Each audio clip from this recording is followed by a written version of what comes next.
care center for nearly every maintenance and repair using the latest technology and top quality parts. Need help with the bill? Well, ask about Napa's Easy Pay financing. Mention Jamie Allman and NewsTalkSTL and get 10% off. BenchmarkAutoRepair.com, BenchmarkAutoRepair.com.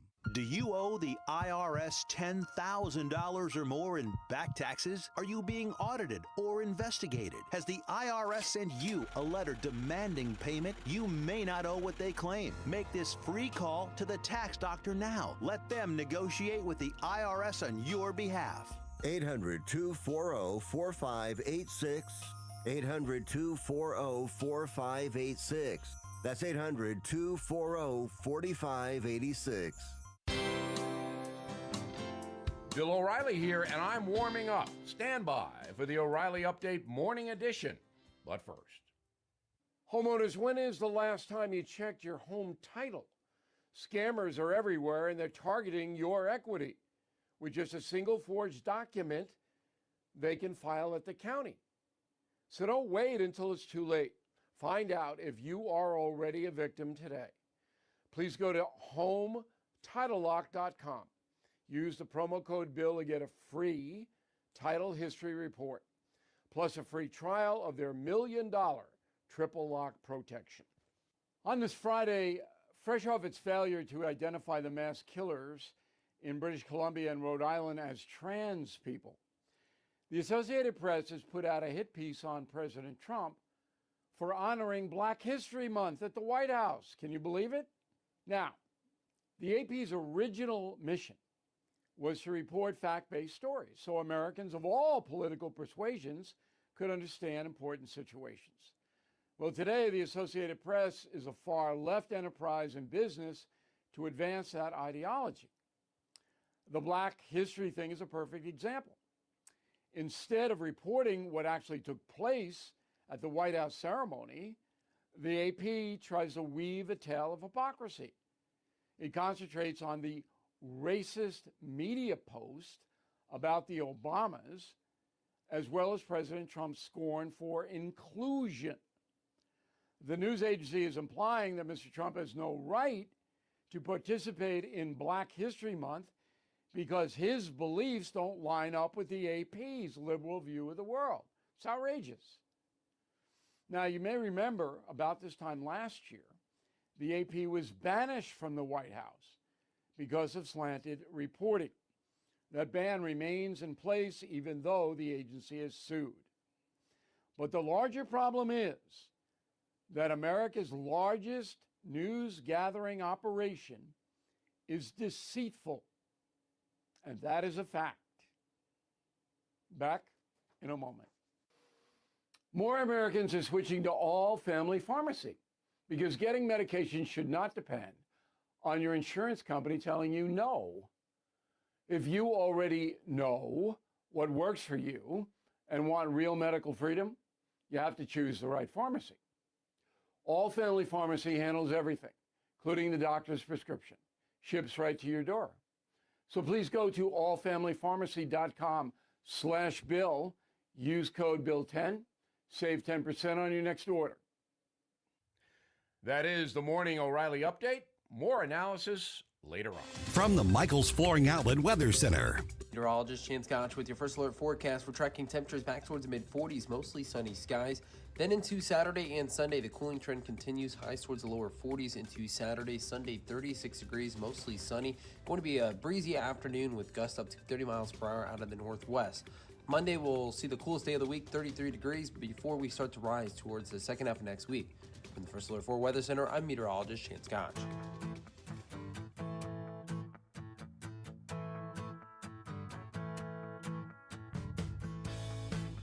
We know it's early. Mike's not totally awake yet either. This is Mike Ferguson in the morning on News Talk STL.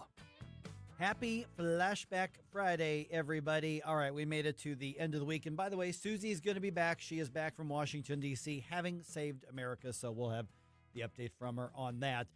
Fascinating discussion that we had yesterday. Okay, so First Liberty Institute, we have those folks on from time to time. This may be one of the most effective legal entities for religious freedom in America. They win at the U.S. Supreme Court on a regular basis, and their dedication is religious freedom, not just for any particular reason, just religious freedom overall. And yes, they have defended people of faiths other than Christianity. So one of their lead attorneys on a particular case, Hiram Sasser, joined us on Thursday's show. So right now we're looking at the throttling and the censorship that's happening in big tech and on social media platforms. And again, we thought this was all taken care of before, but it turns out it's either back or it's continuing to happen. And as we head into the midterm elections, or frankly, any part of the political cycle, this makes a big difference. And so we got the scoop on what's happening and what's likely to happen next, and on Missouri's involvement in this, in that discussion. Here it is. Maybe you, like me, thought we were done dealing with the online social media censorship thing. Because that was, the Trump administration came in, the social media platforms were caught red-handed. They acknowledged what was happening, especially towards the end of the Biden administration, and not to get into the partisan politics of it. But the point is that there were social media companies and technology companies that were deciding what got pushed and what got throttled. And it's not about whose side you're on. It's on who's deciding what gets to be heard.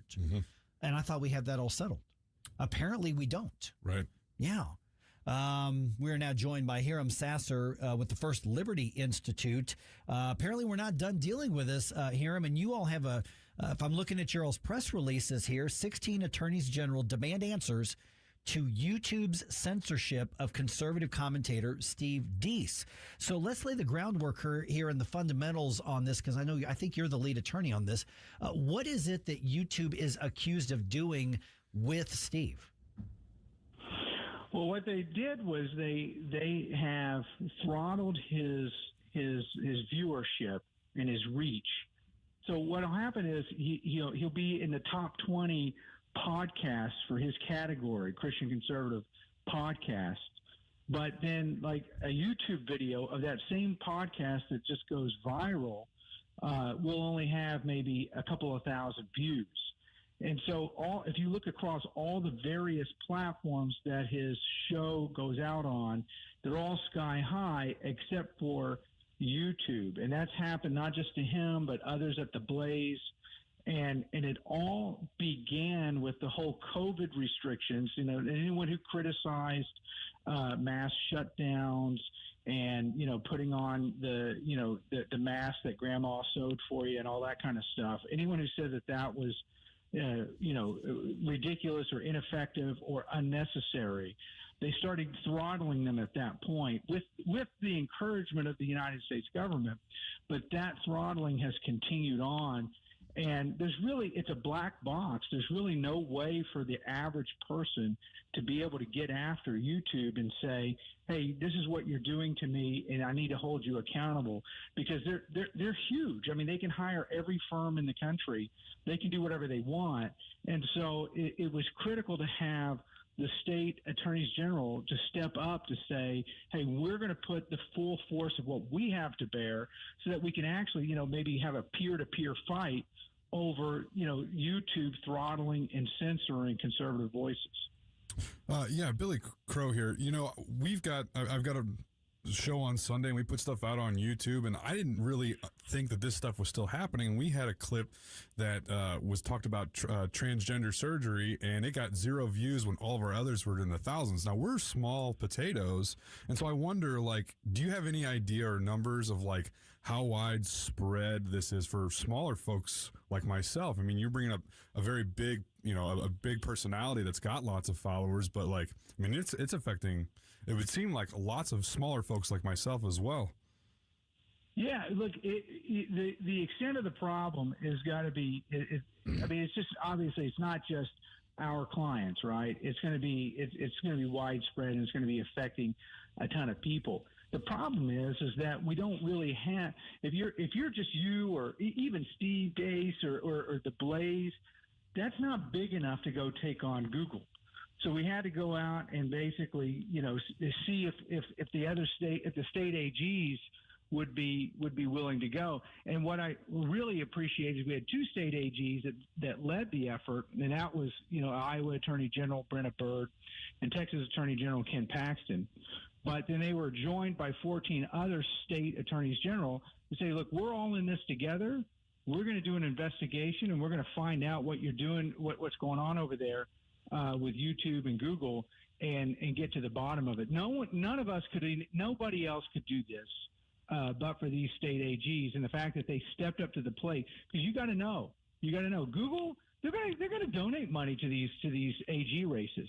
They're going to be able. They have an infinite supply of money. They can buy AGs if they want to. So these 16 stepping up and saying, "Look, we're going to take you on." That's a big deal, and to their own political risk.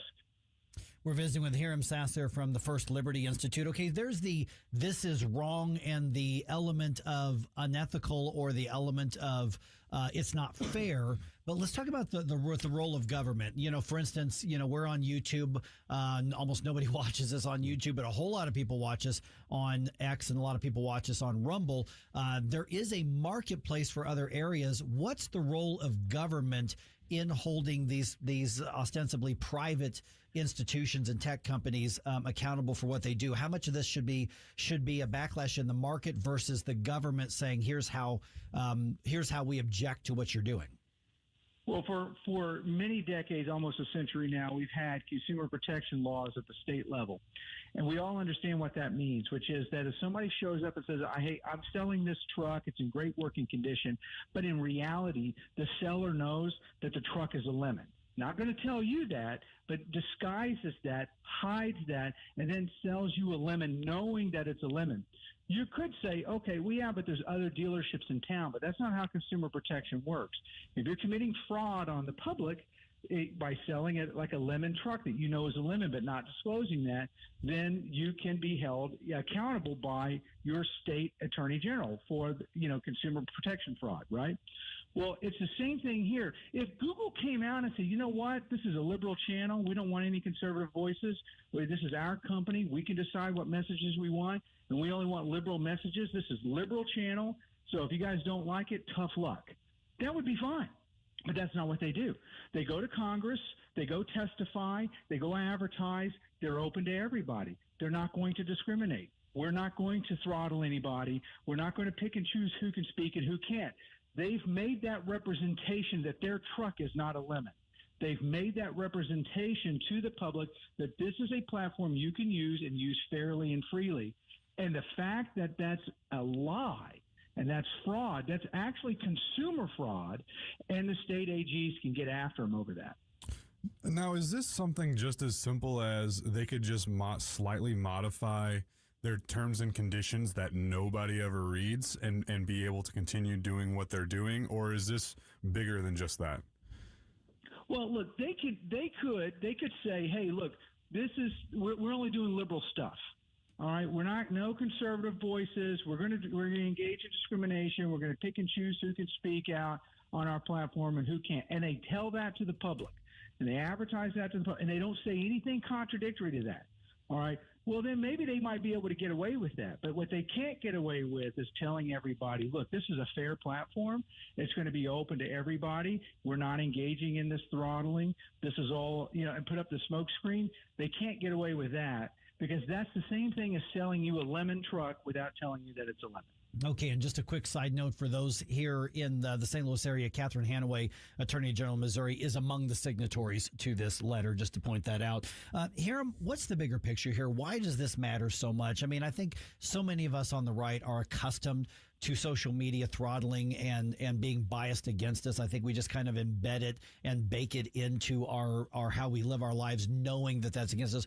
Why does this matter so much to go after the tech companies over algorithms and throttling and views and things like that? Because if we don't do it, they're going to bury us. I mean, you have to stand up. And when you have the laws on the books that are already there, if for them to mean anything at all, they have to be enforced.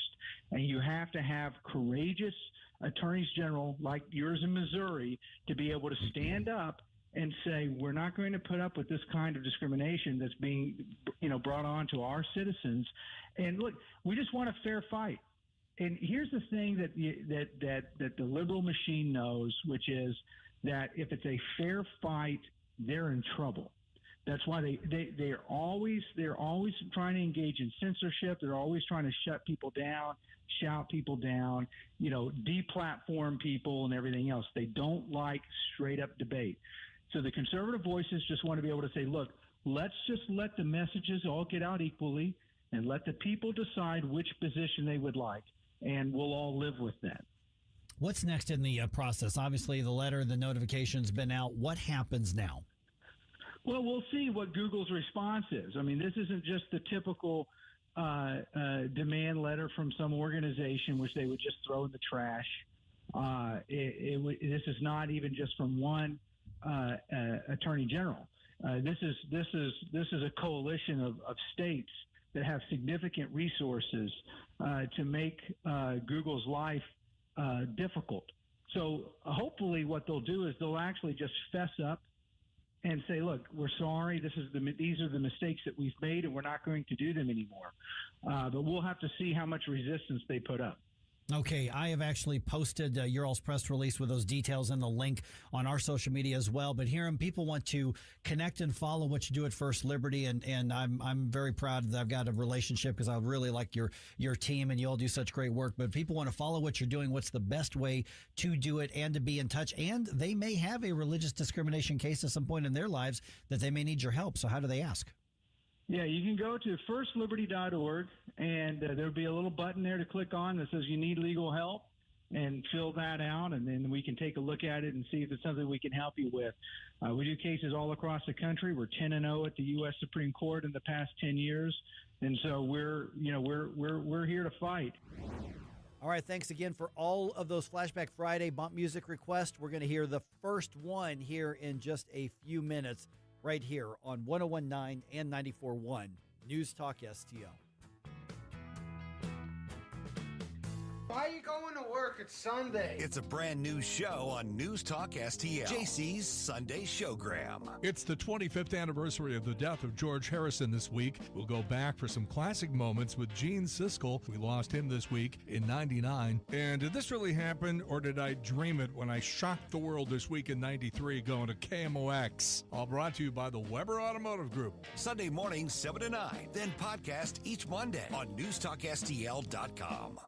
I've got Dr. Michael Lewis here, West Point graduate, physician, and retired Army colonel, is considered the world's leading expert on the use of omega-3s for traumatic brain injury and concussions. Stuart Tomp brings over 30 years of experience in the supplement industry, brought $1 billion of products to the market, and has appeared in over 6,000 media interviews worldwide, and travels internationally and teaches on health. Stuart Tomk here, and I've come across the biggest breakthrough in personalized nutrition I've seen in 25 years.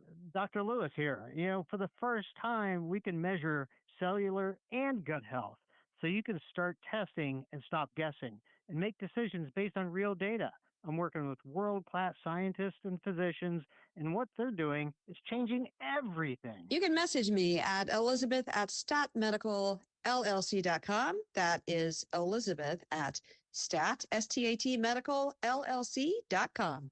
Now you can fly anywhere in the world and pay discount prices on your airline tickets. Book a flight today to London, Paris, Madrid, or anywhere else you want to go. And pay a lot less guaranteed. Call the International Travel Department right now at Low Cost Airlines. 800-515-2397. 800-515-2397. That's 800-515-2397. If you're worried about losing your health insurance through Medicaid, we have great news for you. New government regulations have expanded the Affordable Care Act. And now you may qualify to get health insurance for you and your family through the Affordable Care Act. Call now to learn if you qualify. We know the healthcare regulations regarding Medicaid, and we've helped thousands of people find quality, affordable health insurance. Plus, all our research is free to you. So call us. With just one call, we'll shop from hundreds of different insurance companies to find you the right affordable health insurance plan. So if you're worried about losing your Medicaid insurance, call right now. Speak with a licensed agent and find how you may qualify for a new health insurance plan. 800-479-0931. 800-479-0931. 800-479-0931. That's 800-479-0931. Paid for by the Health Insurance Hotline.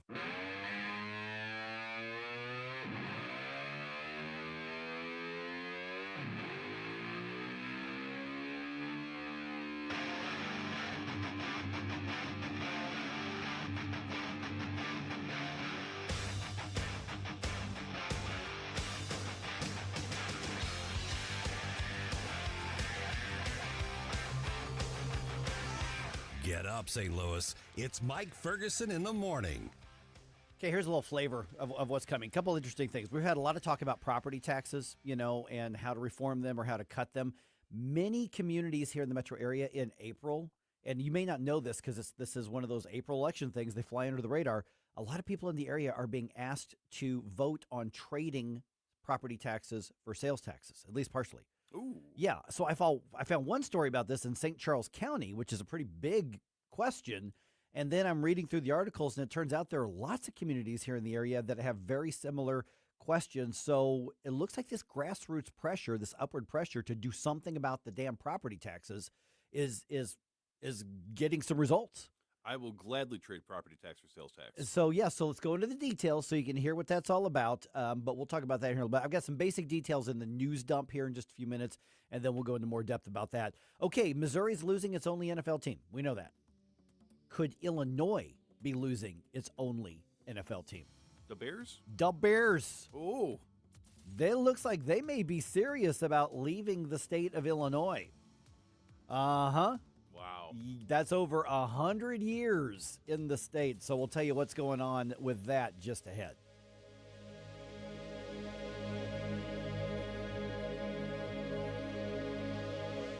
I'm Dr. TJ, owner of the Institute of Natural Health, co-owner of Optimal Nutraceuticals, and the host of Wellness One. Wellness One is designed to cut through the nonsense and provide you common sense science-based information regarding health and wellness. On the show, we discuss topics like thyroid health, gut health, hormone optimization, and many others. Our show airs Saturdays at 10 a.m. and 2 p.m. and Sundays at 11 a.m. and 3 p.m. right here on NewsTalkSTL. And you can visit us at inhstl.com. That's inhstl.com.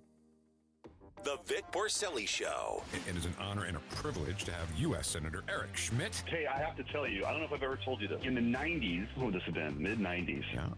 And I was I worked at Grant's Farm, and I had a couple other jobs. In the afternoon, I would often hear and listen to Porcelli's Deli on the radio. Thank you so much. Thank you for listening. Thank you for making me feel older than I already feel. That's just great. Vic Porcelli, live and local, weekday mornings at 9 on News Talk STL.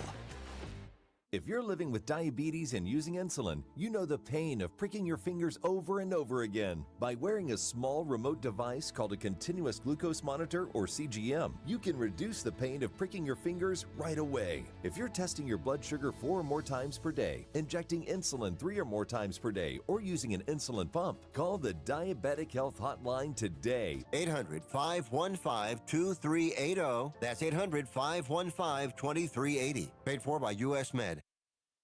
It's more than a rebellion. When your teen is slipping into drugs or alcohol, when social media and pornography consume their time and their mind, when depression and even suicidal thoughts cast a shadow over your home, as a parent, you feel powerless. There is hope. At Turnabout Ranch, troubled teens step away from the chaos and into a clarity of nature on a working cattle ranch. Care for horses, learn responsibility, build trust, and rediscover purpose. It isn't theory, it's real work, real therapy, real healing. Families from across the country have found transformation right here, just when they thought hope was gone. If your teen is struggling with addiction, harmful online behaviors, even weight management, call right now and get the help you all need. 800-219-2494. 800-219-2494. 800-219-2494. That's 800-219-2494. What's the best way to get rid of a timeshare that you don't want? Call the Timeshare Exit Hotline. We're a group of attorneys that help customers legally exit their timeshares. It's an easy process. We guarantee results or you pay nothing. Exit your timeshare today. Call now. 800-524-1641. 800-524-1641. That's 800-524-1641. KLGY HD3 Clayton, K270BW Bellefonte, KNBS Bowling Green. This is News Talk STL at 1019, 94.1, and always streaming at NewsTalkSTL.com. From Town Hall, I'm Rich Thomason. President Trump says he'll decide within the next 10 days whether to order a United States military strike on Iran. But at the annual National Religious Broadcasters Conference in Nashville, one expert says Iran's mountainous terrain, combined with various ethnic factions which control parts of the country, make any military strike a tricky proposition. Dr. Glenn Durr is professor of international studies at Cedarville University in Ohio. There's an estimated 130 different nuclear sites that, when pieced together, could lead to the breakout of a nuclear weapon. And so finding all of that information, making sure that factions don't fight. I don't think anyone will want to go into Iran, but we also need to stop them from striking Israel, from a breakout for a nuclear weapon. And so that's the delicacy of this moment, is trying to do all those things together. The National Religious Broadcasters 2026 conference continues today in Nashville. And as the president mulls his options for Iran, a military buildup in the Mideast goes on, with the president dispatching another aircraft carrier to the region and the Russians conducting military drills with their ally, Iran. The economy was on Mr. Trump's mind. He paid a visit to Georgia the other day. Then I have to listen to the fake news talking about affordability. Affordability. You notice, what word have you not heard over the last 2 weeks? Affordability. Because I've won. I've won affordability. The president, touring a Georgia steel plant, touts his tariff strategy. Cleanup, that's the order of the day across storm-battered parts of the Midwest, where fierce winds, hail, even some tornadoes did a good deal of damage last night. Watching Wall Street this morning, the Dow futures down 42 points, while the NASDAQ futures are off 22. The S&P futures 7 points lower. More on these stories, townhall.com.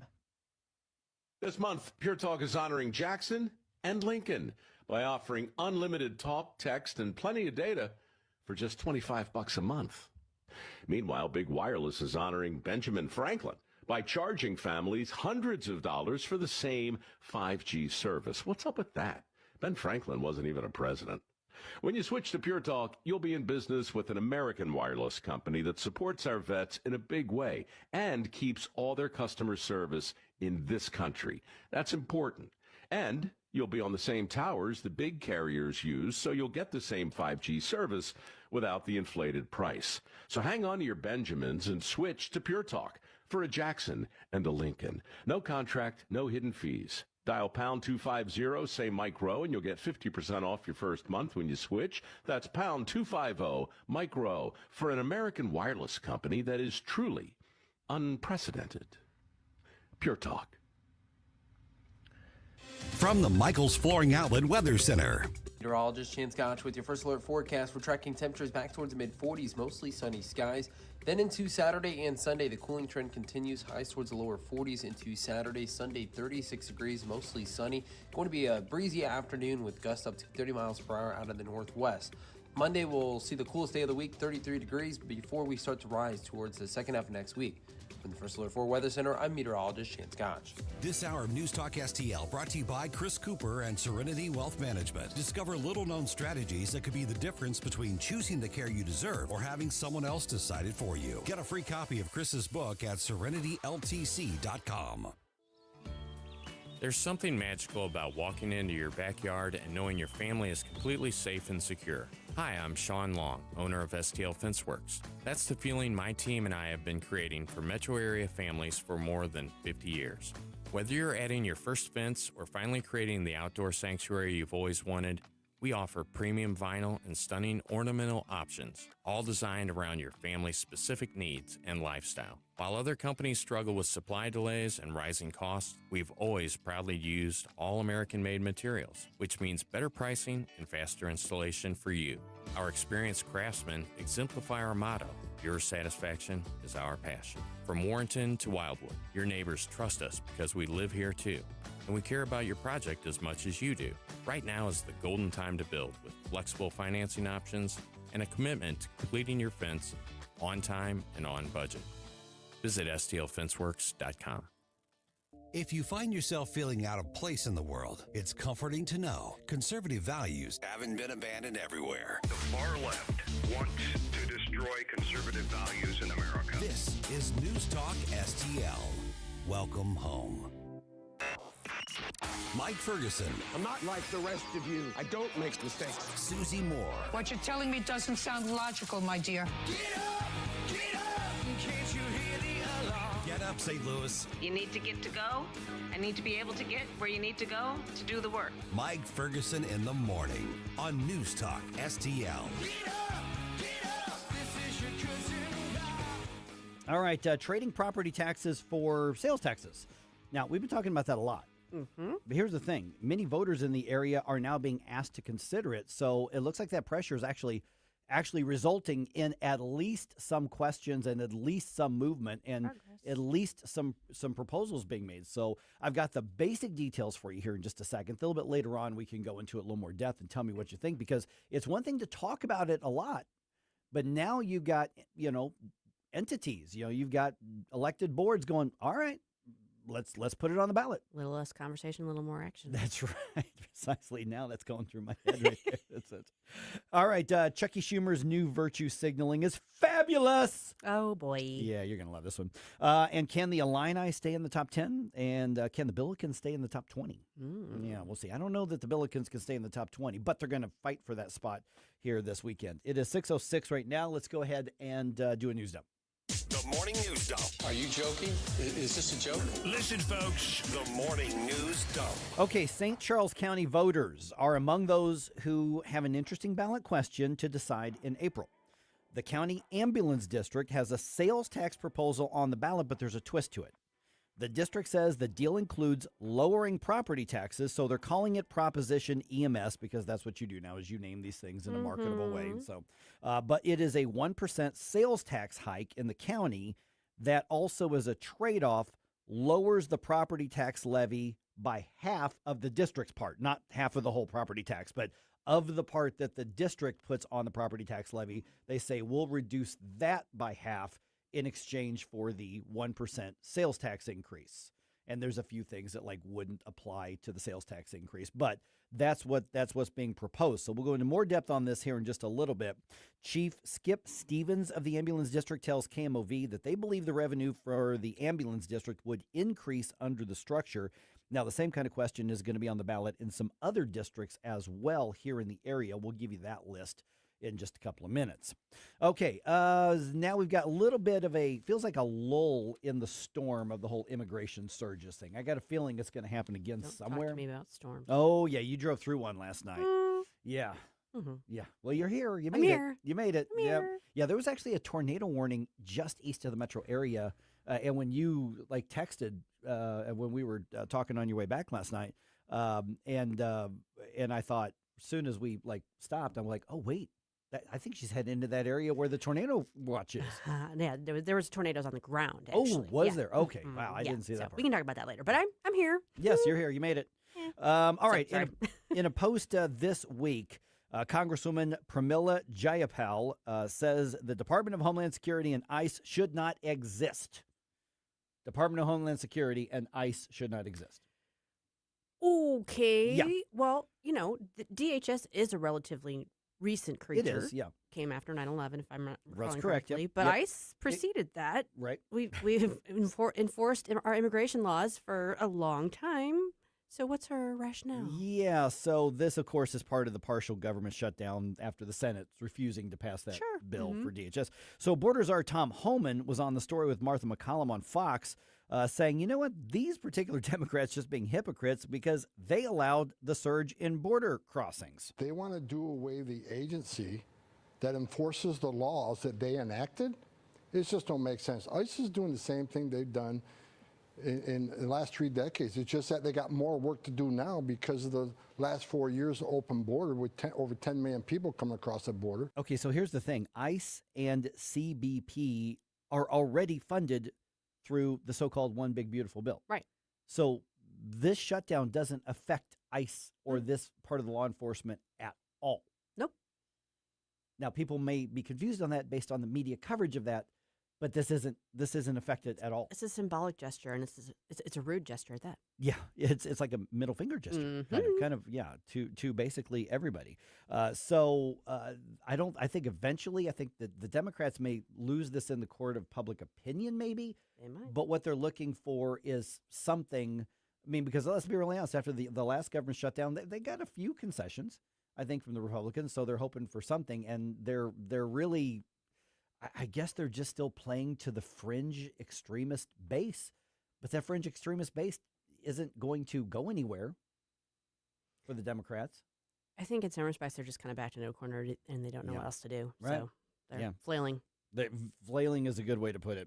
All right, Chuck Schumer taking his virtue signaling to a new level. Check this out. The Democratic senator from New York has introduced legislation that would give the rainbow gay pride flag the same federal protections afforded to the United States flag.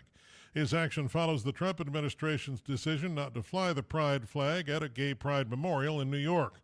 Schumer refers to the Stonewall site as, quote, sacred ground. His legislation is unlikely to pass in the Republican majority Congress, and some critics say it's a political stunt. Michael Harrington reporting. Jump ball, anybody want that one? Yeah, I do. Okay. Do we have other similar protections for other kind of cultural, sociological, symbolic flags? Not that I could find. Okay. Okay, so why does that one get special treatment? Because he's about to be challenged from the left for a seat in the Senate. Oh. Yeah, I would just like to point out that the Gadsden flag, the iconic Don't Tread on Me yellow flag, was actually flown during the Revolution and was recognized as a permissible American flag to fly during that time, and that does not have the same permissions as the rainbow flag apparently is going to get.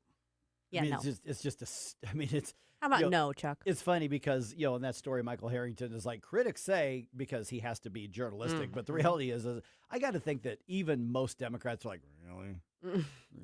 We're not going to win this one. Wait, what votes that he doesn't already have does that win over for him? Exactly. Seriously. I mean, unless he's worried about AOC taking him on. But he thinks that people that would vote for her are going to change it and vote for him because of the rainbow flag? Yeah. It's almost like Chuck Schumer's out of touch.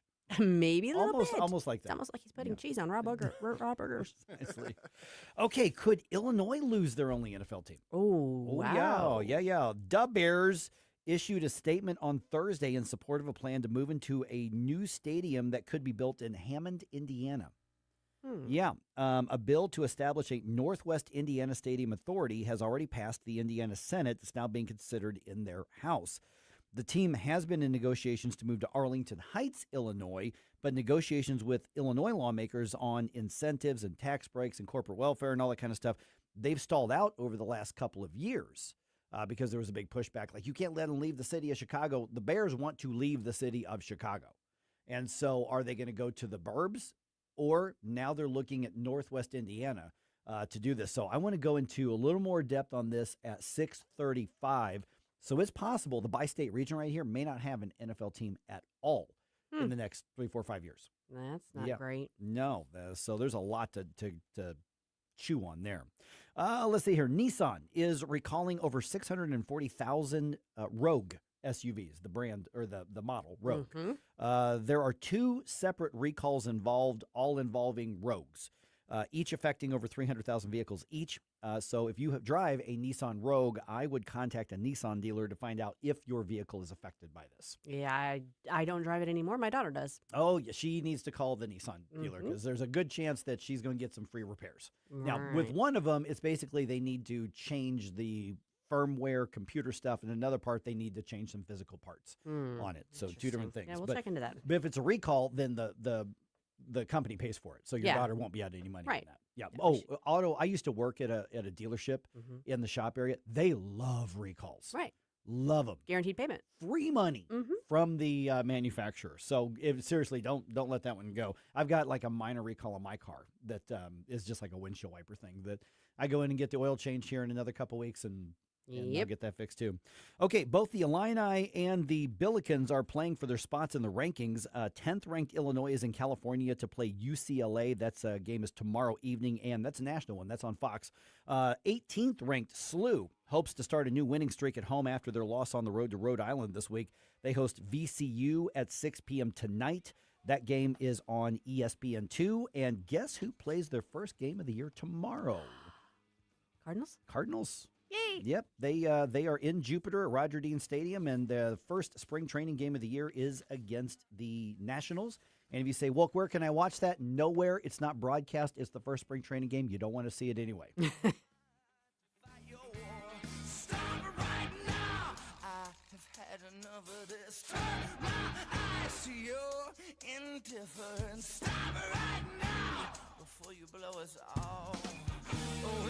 Well, there you go again, listening to Mike Ferguson in the morning on News Talk STL.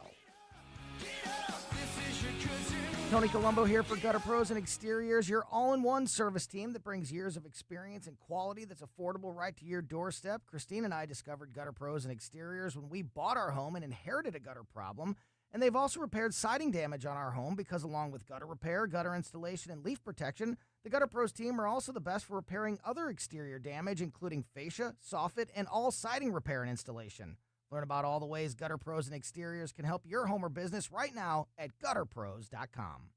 Hey, it's Vic and Ken with something important. Yeah, Missouri's veterans aren't done serving, they're leading. Join us March 5th, 11 a.m. to 1 p.m. at Washington University's historic Holmes Lounge for the next mission, Missouri's Veterans Leading the Way. Hear from General Frank Grass, former member of the Joint Chiefs, plus veteran leaders from Equifax and Scale AI. Business leaders, veterans, and community members from across Missouri. This conversation on veteran leadership and mental health matters. It's free and open to the public, but seating is limited. Register now at welcomehomeforum.org. Hey there, Chris Cooper here, your financial friend over at Serenity Wealth Management with a special invitation to tune in this Sunday right here on News Talk STL. We're going to talk about mortgage rates, what's going on in the home construction process, and risk management with my buddy Joe Sherman with the Builder Collaborative. So tune in right here, News Talk STL, Sunday morning, 9 a.m. We'll see you then. Serenity Wealth Now with Chris Cooper, Sunday mornings at 9 on News Talk STL. Investment advice offered through Fortis Capital Advisors, LLC. The boats are back at Missouri's premier boat and fishing show. February 20th through 22nd at America Center. Take advantage of screaming deals on hundreds of boats. Check out wake surf and pontoon boats, fishing boats and luxury cruisers, personal watercraft, and more. Enjoy non-stop entertainment. Live stingrays, pro angler demos. Get ready for fun in the sun at the St. Louis Boat and Fishing Show. February 20th through 22nd at America Center. Go to stlouisboatshows.com for info. Kids are free. This hour of Mike Ferguson in the morning is brought to you by Stifel. Request a portfolio review from your Stifel financial advisor at stifel.com. That's STIFEL.com. The 80s. Excellent. Never been a decade like it. Never will be. It's Flashback Friday.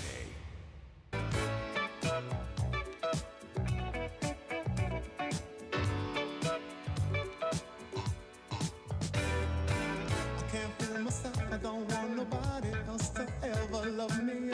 You are my shining star, my guiding light, my love fantasy. There's not a minute, hour, day, or night that I don't love you. You're at the top of my list, cause I'm always thinking of you. I still remember. Bill O'Reilly here. Check out the O'Reilly Update this afternoon at 3:45. Right now, it's back to Mike Ferguson in the morning on News Talk STL. Going a little funky, a little R&B-ish today to start off Flashback Friday. Yeah, this song would have been fantastic for our Valentine's Day playlist. I'm surprised we requested it then. Love it. I'm trying to, because I kind of remember the song. This wasn't like, who was this? Luther Vandross. Oh, Luther Vandross. Oh, yeah. Okay. Yeah, you can't go wrong with Luther Vandross. At least back in the 80s, man. Date night, Luther Vandross, can't go wrong with that, guys. You just couldn't. Just saying. Never too much. No, there it is. All right, 6:19 right now here. Okay, looks like the grassroots pressure to reform property taxes, looks like that's being heard. That pressure is upward pressure is happening. Several communities are going to be voting on tax changes in April right here in the area. Okay, so we've had this conversation with Steve Ellman. We've had it with Bill Eigel. This has been a big thing with him. We've had it with Jason Law in St. Charles County. We've also had it with several state lawmakers, as well, St. Louis County, you name it. So here's what's going on. St. Charles County has a prop on the April ballot that they're calling Proposition EMS, which, by the way, there's in one of the bills that's floating around in the state legislature would be one that would prevent entities from naming propositions something marketable. So basically it's just whatever the letter or the number is, that's what it is. That's maybe not a bad idea. Right. Because it's like Proposition Kids or, Proposition, whatever. Puppy dogs. Yeah, Proposition Puppy Dogs. And so here's what Proposition EMS would do. So it would be a 1% sales tax hike in St. Charles County. Okay. And my gut instinct is I don't vote for tax increases at all. But here's the rest of the story. The rest of the story is that the St. Charles County Ambulance District would, if this passes, lower their part of the property tax levy. So they would lower it by 50%, and it looks like it could even step down after that, but it would be lowered by 50%, not the whole property tax bill. Just make it very clear, not the whole property tax bill, just the ambulance district's part of this. So what this means when they say, what would this actually mean to the average person? They can't say because there are so many variables on it. Some people would save money. Some people might pay more money if they buy more stuff. And so they can't say that this will save or cost any particular person more than anybody else because that's, frankly, up to you. But they do think it would bring in several $1 million more per year for the ambulance district countywide as well. Okay. So does the ambulance district, is it the whole county that's part of that? Right, it's the county. It's a county ambulance So district. it's not just a part of the county. Right. All right. So this is going to affect everybody in the county. This is basically a standalone district as I understand it. So Okay. it's a separate layer of That's what I wasn't 100% sure of. taxing district. All right. So at minimum, it seems like we're just shifting the type of tax, and theoretically from a just because you happen to be in that space tax to a consumption tax. Yes. Okay. But you can't really say how that's going to affect people's bottom line. Right, because if it's a sales tax, they decide how much it'll affect their bottom line. Right. Right. Now, they anticipate that overall it would be a net gain to the ambulance district. But keep in mind, if it's a sales tax, then you don't have to live in St. Charles County to pay it when you buy stuff in St. Charles. So is the ambulance district getting the full 1% cut of that tax? Yeah, that would be their tax. This part would be their tax. Okay. So it would be an extra 1% in addition to whatever St. Charles County's sales taxes is. This would be an addition to the sales tax. Right. So as a general principle, I prefer consumption taxes to other types of taxes. Right. But I'm a little skeptical. Yeah. Just not sure. So St. Charles County Assessor Travis Welge says the average homeowner would save around $200 in property taxes if the sales tax proposal raises enough revenue to lower the district's property tax levy, even if it goes down to zero. Wait, read that last thing. Yes, if it is. So it's a 50% reduction in theirs, but if enough revenue comes in, then it would step down even more. Okay. Right. All right. So it's an automatic reduction to start, but a it's little not a full bit, reduction. yeah. Okay. But it's not guaranteed a full reduction, but it's a guaranteed some reduction, at least the way I'm reading it here. Okay. So Welge goes on to say, in a couple of years, they'd probably have no rate left for real or personal property tax, so their portion of the real estate and personal property tax would be gone. That's the way I read it when I'm looking at how the rollback would work on sales tax. Okay, that's how he's quoted by Channel 4. And so residents, remember, you're still going to pay property taxes for, the school district, the cities, and the fire, all those other things. Those aren't going away. This is just the ambulance district. Okay. So, but they're looking at this could save a couple $100 a year on that. Okay. Okay. Now, this is the interesting thing is because these are the things that run under the radar for April elections. That's right. So by the way, an absentee voting begins Tuesday in St. Charles County. Jeez. For the April elections. So that's already underground here. That are already underway. So identical proposals are on the ballot in Wentzville, New Melly, Orchard Farm, in the Rivers Point Fire Protection District, and in St. Louis County, there are some fire protection districts that are presenting a very similar question as well. And this is the first I've heard of it. Okay, so there are municipalities within St. Charles County that are doing the same thing, only on their little municipal level as well. Right. So that's going to be extra confusing for people because they're going to see two different provisions if they're in one of those municipalities. Yeah. Hey. And there are a few things that are exempted from the sales tax increase, like if you buy your medications, they would not. Diapers, feminine hygiene products, gas, utilities, all of that this particular sales tax would not apply that, but everything else, you go to the sports bar and buy something, you go buy some clothes, whatever, that would all apply. So there's going to be a lot of people who see this, and you're right, Susie. I mean, these things can look really convoluted and confusing on the ballot, and it's in April, and most people are not going to know that this is on the ballot until they get to the ballot.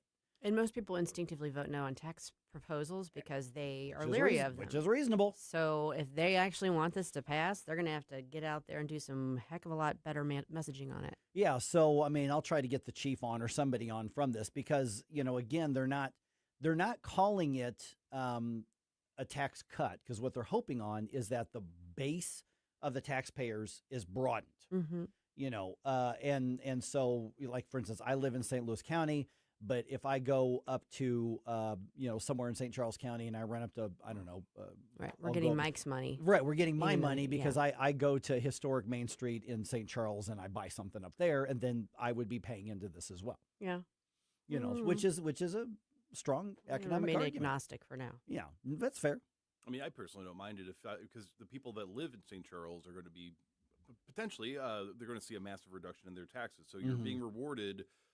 If you are not consuming, I mean, you might have to cut back on a few luxury type things maybe, but the benefit to that is that you're going to be generating more revenue, and that encourages from outsiders, and that's going to encourage them potentially to continue to develop things to draw in people from the surrounding area. Yeah. So what about the question because we've got several of these, and until this morning, I did not know that these were being presented in several different areas. So is this local government saying, handwriting's on the wall, we better get out ahead of this? People are mad about these property taxes. And also with the senior tax freeze, they're capped at what they can collect for years to come. So they're already looking at ways to go, okay, this number of people are going to be qualifying for this at this year and this year and this year. We'd better find another way to replace that or replace those increases. Yeah, I mean, maybe that's what they're doing. And again, I'm generally in favor of shifting things to a consumption-based methodology versus the way that it is being done. But I'm just leary. Mm-hmm. Yeah, skeptical. But once again, devil's in the details kind of thing. Yeah, it is. But I do think I just think it's interesting that we're seeing the impact from the property. I really think this is the senior property tax freeze. There's an impact on this, and also I think that enough people are making enough noise and making it very clear we're really mad about the property taxes themselves. Right. That you got entities going, maybe we better make some changes or at least put them on the ballot. So here's the other question I have. As someone who does not own property in St. Charles County, but rather rents right now, I'm quite confident that my rent is not going to go down, even if there's a property tax decrease. It'll affect your rent, without a doubt. Yeah, because I mean, you do pay the property taxes. I know, that's what I'm saying. You just pay it. It's like the. Well, what I'm saying is my apartment complex going to lower my rent? Nope. Because Nope. So I'm not going to benefit from it personally, but that doesn't mean I wouldn't necessarily be in favor of it. I mean, it's a similar thing to like the federal tariffs. I mean, it's a tax. In the end, the consumer pays it. Right. At one point. So it's easy to say, well, the landlords, the apartment complexes, the condos, well, they're the ones who are going to pay it, but that's overhead. They're going to pass it on. How do you sell that to people who are renters? Because there's lots of renters in St. Charles, as Bill Ige will let you know. Right. Yeah. Yeah. And Jason Law will too. Right. Exactly. Yeah. That's. But the thing is that they will pay it. Now they don't pay it they don't pay it directly. Right. But we're not going to get the benefit of it. Is my point. What's my incentive as a renter to vote in favor of decreasing property taxes if I'm not going to see that decrease in my pocket? Well, that's a tough sell.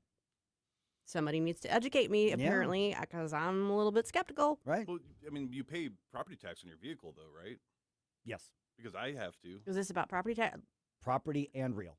Personal and real. Yeah. Yeah, okay. So but then you would save money by not already having to pay for something that you already. I'm not saving that much on No, it. no. And for vehicle, your real property taxes, your real property taxes Right. are the ones that are the most expensive. Yeah, because with that, I mean, they said even because the average house in St. Charles County, I think, is close to $300,000, Mhm. And so they're saying it's about a $200 a year savings. So you're looking at what 12, Right. 13, Except for it won't $14, be yeah. one for those of us who are renters. Right. is Yeah. my point. Your rent's not going down. Correct. And of course, every year your property taxes on your vehicle actually, because the valuation goes down, the property tax on that actually goes down anyway. Yeah. Because the vehicle. That's a much smaller percentage of Right. the property taxes that I pay. Right. Exactly. Hmm. So yeah, you would not feel that as directly, other than you can go buy stuff somewhere else, and I'm skeptical. Did you know that for the first time in over a century, Illinois could find itself without an NFL team? We're going to tell you why at 6:35.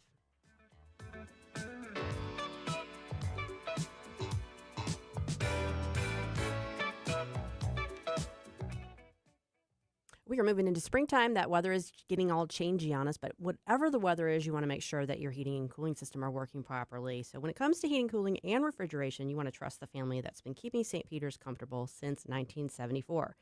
DL Pranger HVAC is small enough to care and experienced enough to deliver. Call DL at 314-640-9617. If you think you're being charged too much for a new system, you probably are. You have a competitor's bid, they're going to beat it by 20%, guaranteed.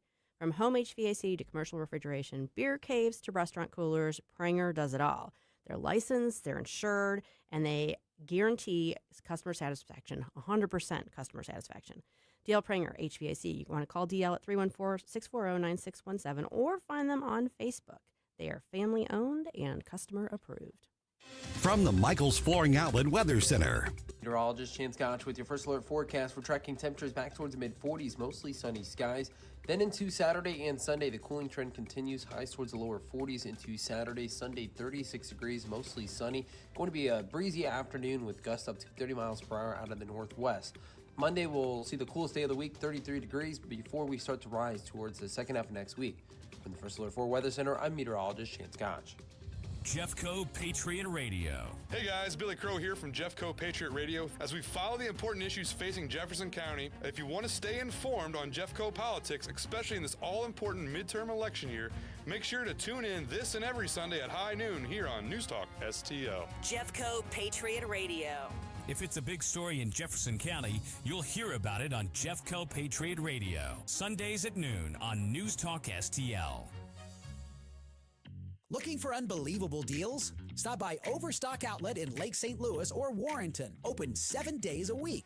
Discover big savings on a huge variety of merchandise with no hassle. Just great prices. Visit us in Lake St. Louis on Highway N or in Warrenton on Boones Lake. Check out our Facebook page at Overstock Outlet Lake St. Louis or go online to overstockoutletstl.com. Unbeatable value, friendly service, and you never know what we'll have at Overstock Outlet. The Vic Porcelli Show. Ken, yeah, Vic, what if everyone got an AI twin brother or sister overnight? That'd be scary. How scary would that be? Apparently the future has arrived. We'll talk to Martin Maurer about that Thursday at 10:41. Weekday mornings at 9 on News Talk STL. The 80s. Bueller. The 80s. Let's go while we're young. Never been a decade like it. Shall we play a game? Never will be. Where the beat? It's Flashback Friday. Let me tell you something. Bustin' makes me feel good.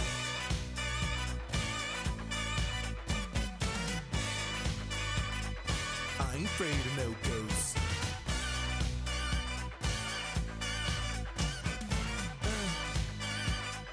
I ain't afraid of no ghosts. Hi, it's Randy Tobler here. Pour a big cup of coffee and catch my show every Saturday morning from 6 to 9. Right now, it's back to Mike Ferguson in the morning here on News Talk STL. You know, it's funny. Ray Parker Jr. has such a cool body of work. Mm-hmm. This is the only thing. That's what he's really known for. No, he's known for. And to say the song holds up, this is a great song. It does hold up. And that's I'm sorry. Back in, was it 1980? 84? Something like no, that. 80, yeah, I think 84. Anyway, I think I saw that movie at the theater like 10 times. Oh, if I see it pop up on like my options, I'll watch it today. Such a classic. Yeah. Start it, pause it, go get something to eat and drink, and sit there and watch the whole movie again. So good. It really is. Okay, the corporate welfare dance continues, and now Illinois may also end up without an NFL team. Whoopsies. Yeah. So Missouri, obviously, losing the only NFL team left in the state. By 2030, 31, they're going to have the new dome built for the Chiefs. Goodbye. Yes, they're going to have the new dome built over on the Kansas side of that metro area. Now the team, the Chicago Bears, the Bears, they have publicly said, we want to pursue this idea in Northwest Indiana, specifically in Hammond, Indiana, which would make the Bears the second most famous entity from Hammond after, of course, Mom Ferguson, Vicky Ferguson, who grew up in Hammond, Indiana. I was like, should I know this? Should I know this? Sorry, didn't know that. Vicky Ferguson. My mom grew up in Hammond. Wow. Yeah. Wow. Yeah. She was born in Baltimore, but she grew up in Hammond, Indiana. So very nice. So the Bears would have to follow in those footsteps of Vicky, of Mom Ferguson. But anyway, so here's what they did: is they took a big step yesterday, basically putting out a statement signaling, okay, let's talk about this. And so Indiana has been working on setting up this like stadium authority, to potentially issue bonds and things like that. So there's no actual proposal on the table yet. They're still setting up the framework to do it. The governor's on board, obviously. I mean, listen, Hammond, Indiana, I haven't been there in forever. But Hammond, Indiana, like Gary, Indiana, and that area, area's been hit really, really, really hard with all that manufacturing going other places. So it's really been hollowed out, and there's a lot of just really rough areas there. There's a lot of parts of Northwest Indiana that are just really struggling. And so this would be basically a game changer for them. But in order to do it, you're looking at probably over $1 billion in just taxpayer corporate welfare. That's all it is. Yeah. Yeah. But you also look at the Bears, who are dealing with the environment of Illinois, and you can't blame any business for wanting to leave Illinois. Yeah, but since Indiana is Colts country, is there going to be that big of an incentive on the part of the Hoosiers to? Well, I mean, Indianapolis is essentially square in the middle of the state. I'm aware. Yeah. Yeah, you just went through that. I was just there. Yeah. And less then than 12 hours ago. So this is the Chicago suburbs. Yeah. Just on the northwest tip of Indiana. Right, but where does the money come from to make that incentive? Because Illinois isn't going to be giving it. It's going to have to be coming from Indiana. It's going to come from So Indiana. how do you get people in Indiana who already have the Colts? Yeah. And Indiana is not a particularly huge state. Not population-wise, right. No. So, or just geographically. Yeah, see, they haven't put that on the table yet. Yeah. So here's what's interesting is it's the Bears have been talking about possibly moving from Soldier Field in Chicago to Arlington Heights for years. I mean, years. And it's like a big point of contention because the Bears, frankly, want a bunch of the incentives in corporate welfare, and they want the thing that all these billionaire wannabe Cinderellas want. Sure. And even in Illinois, they've come to kind of loggerheads for years with the state over this. And so now there's one of two things. They've said, we're done. We're going to go to friendlier territory, the way that the Chiefs did. And remember, the Colts moved from Baltimore. Oh, I'm aware. Yeah. Yeah. So the Colts aren't exactly native to Indiana. No, but they've been there for quite a while, and they long time, are definitely the team. Oh, yeah.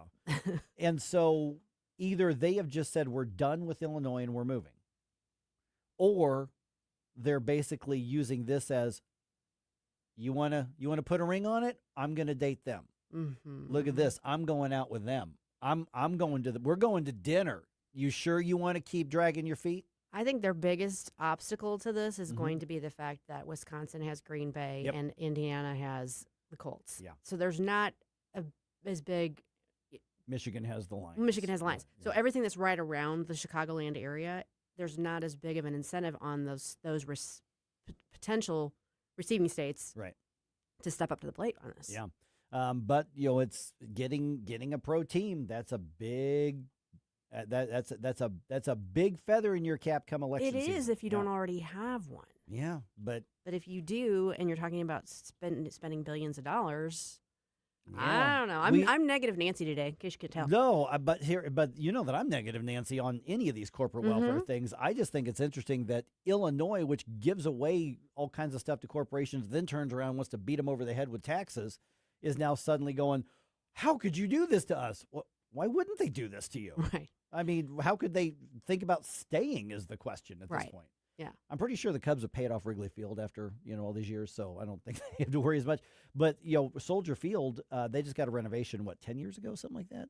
That they got the renovation and the upgrades. Yeah. But that's been a while, and even then, they made it clear that wasn't a permanent thing. Soldier Field's been around close to 100 years. I mean, the Chicago Bears were actually founded, and I know this because I used to live there, in Decatur, 1919. They were founded as the Decatur Staleys after the big company that's still there to this day, the A.E. Staley Company. And then they joined in 2020 what was like the American League of Professional Football or something like that, which was renamed the NFL a couple years later. And then the Staleys moved to Chicago, became the Bears in 1921. So you literally have a 100-plus year tradition of the Bears in Chicago and the Bears being in Illinois for over 100 years. And that's possibly about to end. So the Illinois politicians still can't look at all the damage they're doing. I mean, think about it. Businesses are leaving. Parts of Caterpillar have left. Residents are leaving in droves, and they still double down on stupid policy. But will one football team threatening to leave get their attention?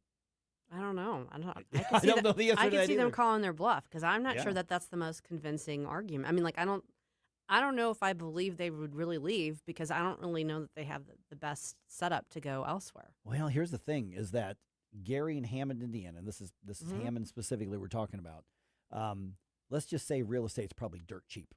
Well, that's true. And they can build. They'll have a blank slate to build whatever ballpark village-esque thing they want to build. Yeah, but you got to get Indiana on board. Oh, Indiana's on board. The Speaker of the House was he's like co-sponsored the bill to take the Senate bill and move it. The governor's on board. They're trying to make this happen.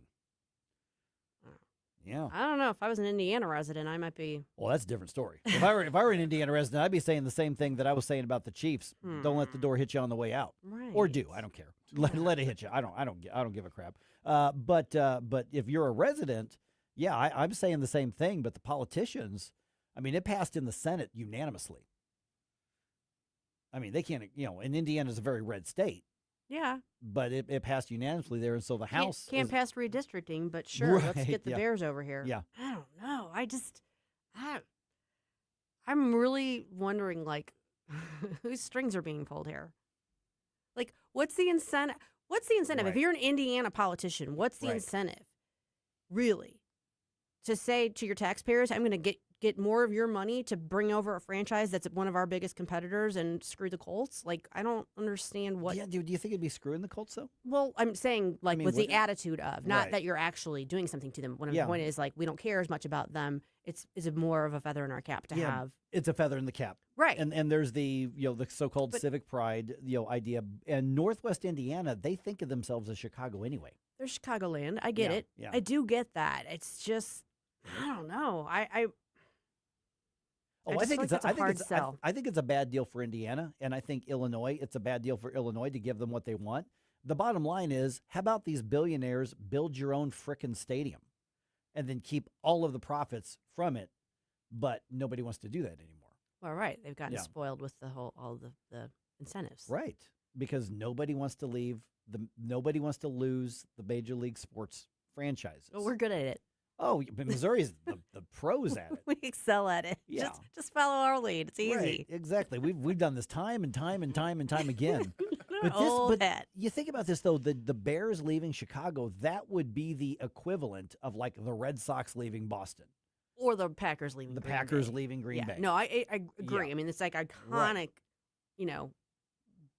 But yeah, even the Chiefs, they were in Texas before they became the Chiefs. They were the Texans, right, before they became the Chiefs. Yeah, I mean, when the Rams left, it sucked, but Right. the Rams had only been here for 20 years. I mean, it was still relatively new in everybody's No, this would be like the equivalent of the Cardinals leaving. Oh yeah, yeah. The baseball Cardinals. Right, exactly. Because the football Cardinals already they already left. did that. Yeah, they already like I did said, that, we yeah. excel. We Yeah. excel at that. No. I don't know.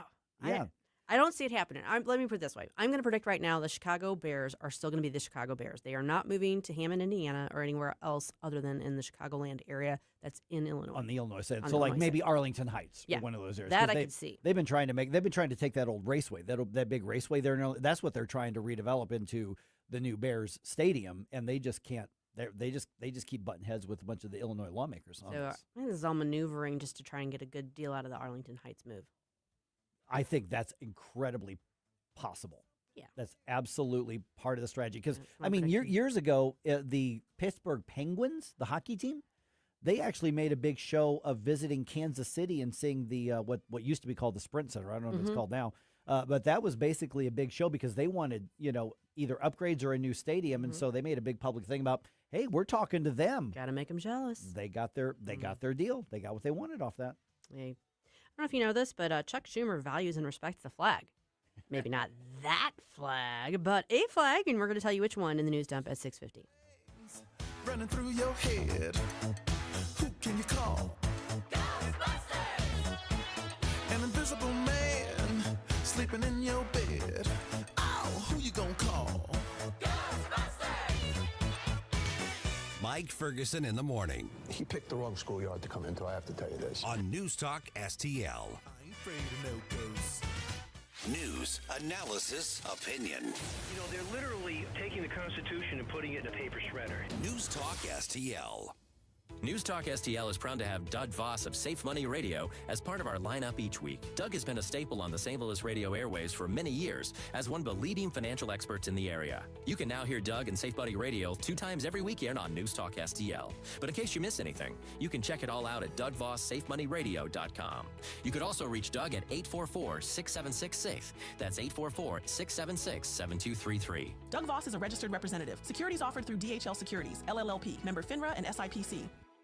No paint, don't vinyl, go Rhino Shield. Never paint your house again. Rhino Shield. Never paint again with Rhino Shield. Listen to what a couple of happy customers have to say. My family's business is over 10,000 square feet, and it did not have the curb appeal I wanted. Our building was really faded. You came out, you gave me all of these options that would fit my building. I don't want to have to paint my building again. 25 years is a long time to not have to worry about the outside maintenance of your building as far as paint. That's a no-brainer. That's why Rhino Shield worked for me. What a wonderful job they did. It's beautiful. They were very thoughtful, kind, considerate guys. Appreciate all the work that these two young men did. Call Rhino Shield, 877-25-RHINO, 877-25-RHINO, or 877-25rhino.com. See what we did there? Genius. Tell them, ladies. No paint, don't vinyl, go Rhino Shield. Never paint your house again. Rhino Shield. This hour of Mike Ferguson in the morning is brought to you by Stifel. Request a portfolio review from your Stifel financial advisor at stifel.com. That's STIFEL.com. Just the two of us. We can make it if we try. Just the two of us. Just the two of us. Building castles in the sky. Just the two of us. You and I. Let's get back to all this madcap mayhem with Mike Ferguson in the morning. But don't forget, stick around for Jones and Arps every Monday through Friday, 4 to 6 p.m. Kind of a classic couple skate. Mm-hmm. Bill Withers and was that Grover Washington, I think, on that one? Yes, Yeah. the person that requested this was absolutely certain this one would stump you. And I'm like, Oh, this song was huge. Even It I was- know this song. It's in Yeah. Austin Powers. Oh, what?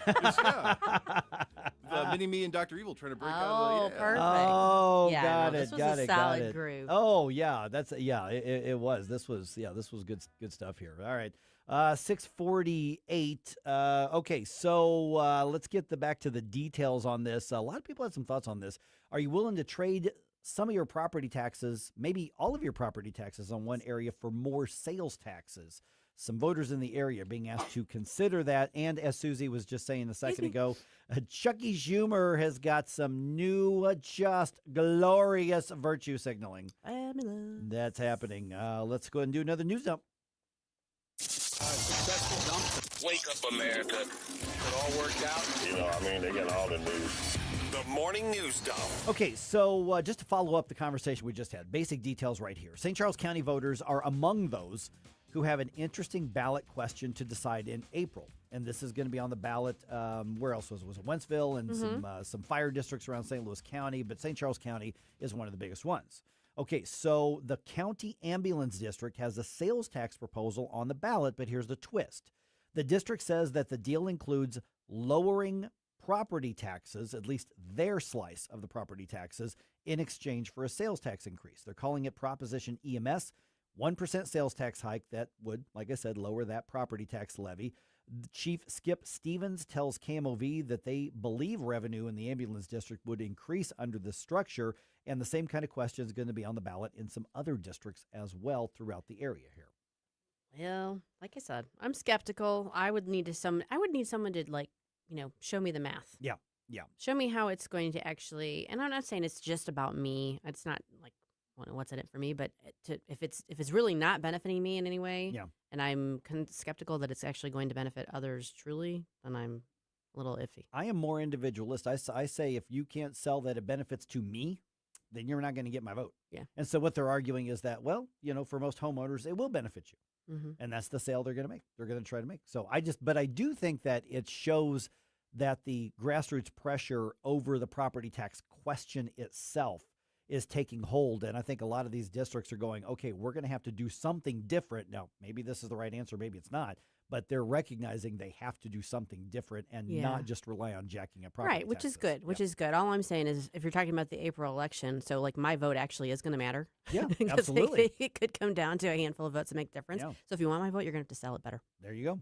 All right. Of course, Democrats still keeping part of the government shut down because they're mad about ICE and Homeland Security and enforcing immigration laws. Border Czar Tom Holman says this was your all's fault in the first place. They want to do away the agency that enforces the laws that they enacted. It just don't make sense. ICE is doing the same thing they've done in the last 3 decades. It's just that they got more work to do now because of the last 4 years of open border with over 10 million people coming across the border. Okay, so that was from Fox's show with The Story with Martha McCallum. The Board of Peace had a meeting with that. President Trump, who assembled the board, had some remarks, and this is part of what he said. It's proven to be, over the years, not easy to make a meaningful deal with Iran. We have to make a meaningful deal. Otherwise, bad things happen. And referring to Iran there as well. So, and I also saw that the president pledged, $10 billion to the Board of Peace? Yep. Okay. Is that money that's been appropriated by Congress? Where does that money come from? From us. I don't know. I mean, I don't know how the president has authority to just say, okay, I'm going to take $10 billion. I mean, unless there's some accounts that he's got that can just write those checks from. But the president has committed $10 billion to the Board of Peace, which actually has zero authority anywhere in the world. Isn't some of it coming from the other members? Some of it, like $7 billion total from all the other members at this point. So President Trump pledged from the U.S. specifically. Yeah. $10 Okay. billion. So is that the money that was going to the Institute of Peace, the previous iteration? Possibly, yeah. So that's what I'm trying to figure out is, did Congress authorize a $10 billion spending on that? $62.11 per American taxpayer. Wow. Okay. All right. Chuck Schumer takes his virtue signaling to a brand new and fabulous level. The Democratic senator from New York has introduced legislation that would give the rainbow gay pride flag the same federal protections afforded to the United States flag. His action follows the Trump administration's decision not to fly the pride flag at a gay pride memorial in New York. Schumer refers to the Stonewall site as, quote, sacred ground. His legislation is unlikely to pass in the Republican majority Congress, and some critics say it's a political stunt. Michael Harrington reporting. I'm one of those that when I hear people go, well, Trump's playing 4D chess and, he's just 2 steps ahead of everybody. And I'm one of those that kind of rolls my eyes at it. This is exactly what happened. Trump had the administration pull the pride flags down from the Stonewall thing, probably knowing that the Democrats would jump on that opportunistically and look really stupid to the rest of the country. He is kind of the master troll. He's very much definitely that. Very good at baiting. Yeah. And they fell hook, line, and sinker for that. Because sure, in the boroughs of New York, I'm sure it is firing people up. To the rest of the world, the idea that you're going to give the gay pride flag the same protections as the U.S. flag is just even come on, leftists out there, come on, even you were going, no, that's just dumb, Chuck. That's just dumb. I mean, I think it just underscores how out of touch he is. It's like you were saying earlier. It's just, I don't know. Yeah. Okay, this is interesting. The U.S. Department of Transportation is cracking down on Illinois, where over 1/5 of recent commercial driver's licenses have been issued to non-U.S. residents. Now, that doesn't mean all illegal aliens, but non-U.S. residents, as in they're here temporarily. Non-U.S. citizens. Non-citizens. They're residents. Some of them are.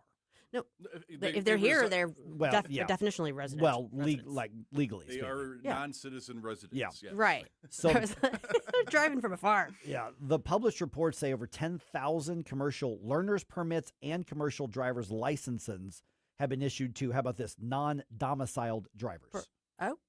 As in, this isn't their permanent home. Okay. Yeah. Many of those remain valid. Many of those permits and licenses remain valid even after the recipient's legal residency in the U.S. expired, assuming they were legal in the first place. Okay. And many of them were. Mm-hmm. The feds are giving the state 30 days to revoke the illegal licenses or lose over $125 million in federal highway funds. Yeah, since I just drove cross country back, I was really keeping my eye on the truck traffic and wondering, like, how many of these people are properly licensed? Well, if you think about it, if you drive by 10 or 10 trucks drive by you, assume 2 of those are by somebody who should not be here in the country illegally. So or should not be in the country here at all. They're here illegally. Drove by 200 then. Probably. Because I mean, in all seriousness, you probably did. Yeah, no, I'm not exaggerating. Yeah. Man, all right. Okay, another quick note. Nissan is recalling over 640,000 SUVs. The SUVs are the Rogue. That's the model. 2 separate recalls involved, but they all involve Rogues. Each of those recalls affects over 300,000 vehicles. So if you do drive a Rogue, just contact your Nissan dealer to find out if your vehicle is one of those that's affected by this. That's important. You need to know that. Because you'll call in, they'll say, what's the VIN number? Then they can look it up, and they'll either say, oh, no, you're good. Or they'll say, yep, come on in. We'll get the repair done. And that will be free to you. The Nissan will have to pay that. Okay, both the Illini and the Billikens are playing for their spots in the rankings. 10th ranked Illinois. They're in California to play UCLA tomorrow evening. That's a national game. It's going to be on Fox, 6 p.m. tip-off, I believe it is. 18th ranked SLU hopes to start a new winning streak at home after they lose on the road to Rhode Island this week. So they host VCU tonight at Chaffetz Arena. Both teams have similar records. This is going to be a good game. A good game. Yeah, this game is on ESPN2 if you want to see that one, because my guess is you're probably not going to find a ticket to Chaffetz at this point. I'm guessing that game's sold out. But ESPN2 is where that's going to be. If the Billikens have any hope of staying in the top 20, they have to win, and they have to win by a bit. Yeah, it's got to be a convincing win. Right. I don't know that they're going to stay in the top 20 because they lost to Rhode Island, but they can still get back in the top 20. Yeah. I mean, they've had an awesome season. Oh, yeah. Very, very definitely. Belong right up there. And the Cardinals start spring training games this weekend. Yep. Yay. Yes. They play the Nationals in Jupiter tomorrow afternoon. First spring training game of the year at Roger Dean Stadium. This one's not going to be broadcast unless one of the players puts up a Facebook live stream or something like that. Have you ever done that? Have you just gone to spring training? I have never gone to spring training. I really want to go to spring training. Bucket list. Yeah, I definitely want to do that. But because I know, like, our boss Jeff, he's gone a number of times, and his son Zach who I used to work with, and everybody who's gone to the spring training games are like, this is a lot of fun. It's a blast. Yeah, I would. Yeah, that is absolutely on my list of things I really want to do. Me too.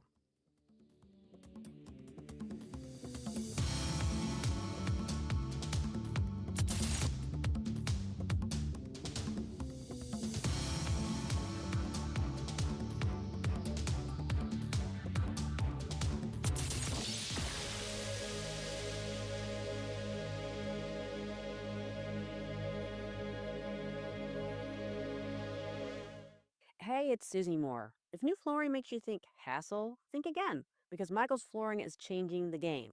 For over 30 years, Michael's has been locally owned and trusted for quality, variety, and amazing service. Whether it's carpet, hardwood, laminate, luxury vinyl, or ceramic tile, their expert team makes installing new floors exciting, not stressful. That's why customers keep coming back. Visit Michael's Flooring at St. Peter's, Starting Prairie, Creve Coeur, or online at igotfloor.com. That's ivafloored.com. This year, America turns 250, and News Talk STL is celebrating our nation's semi-quincentennial all year long. News Talk STL, #1 for live and local Soros-free talk, with proud supporters of our 250th birthday celebration, custom foam, and Lee May concrete block. 250 years strong, and we're just getting started. 101.9 and 94.1 News Talk STL. Why are you going to work? It's Sunday. It's a brand new show on News Talk STL, JC's Sunday Showgram. It's the 25th anniversary of the death of George Harrison this week. We'll go back for some classic moments with Gene Siskel. We lost him this week in '99. And did this really happen, or did I dream it when I shocked the world this week in '93 going to KMOX? All brought to you by the Weber Automotive Group. Sunday morning, 7 to 9. Then podcast each Monday on NewsTalkSTL.com.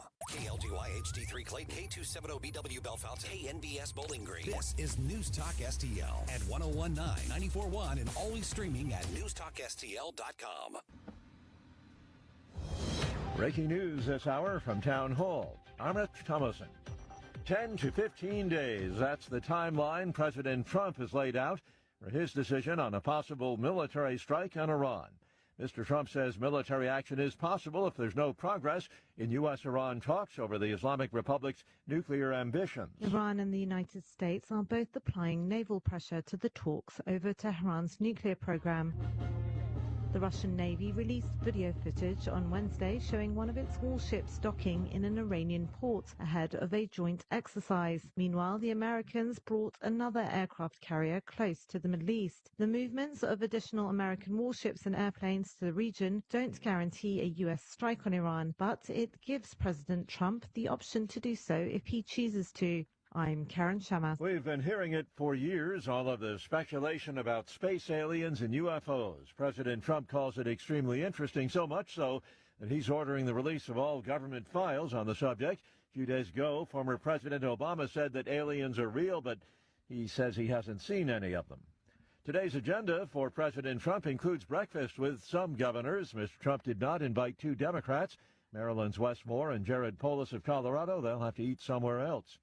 The president has chaired the first meeting of an international body committed to stabilizing and rebuilding war-torn Gaza. The Board of Peace is showing how a better future can be built starting right here in this room. And I want to let you know that the United States is going to make a contribution of $10 billion to the Board of Peace. 9 other members of the Board of Peace pledging a total of $7 billion for its work.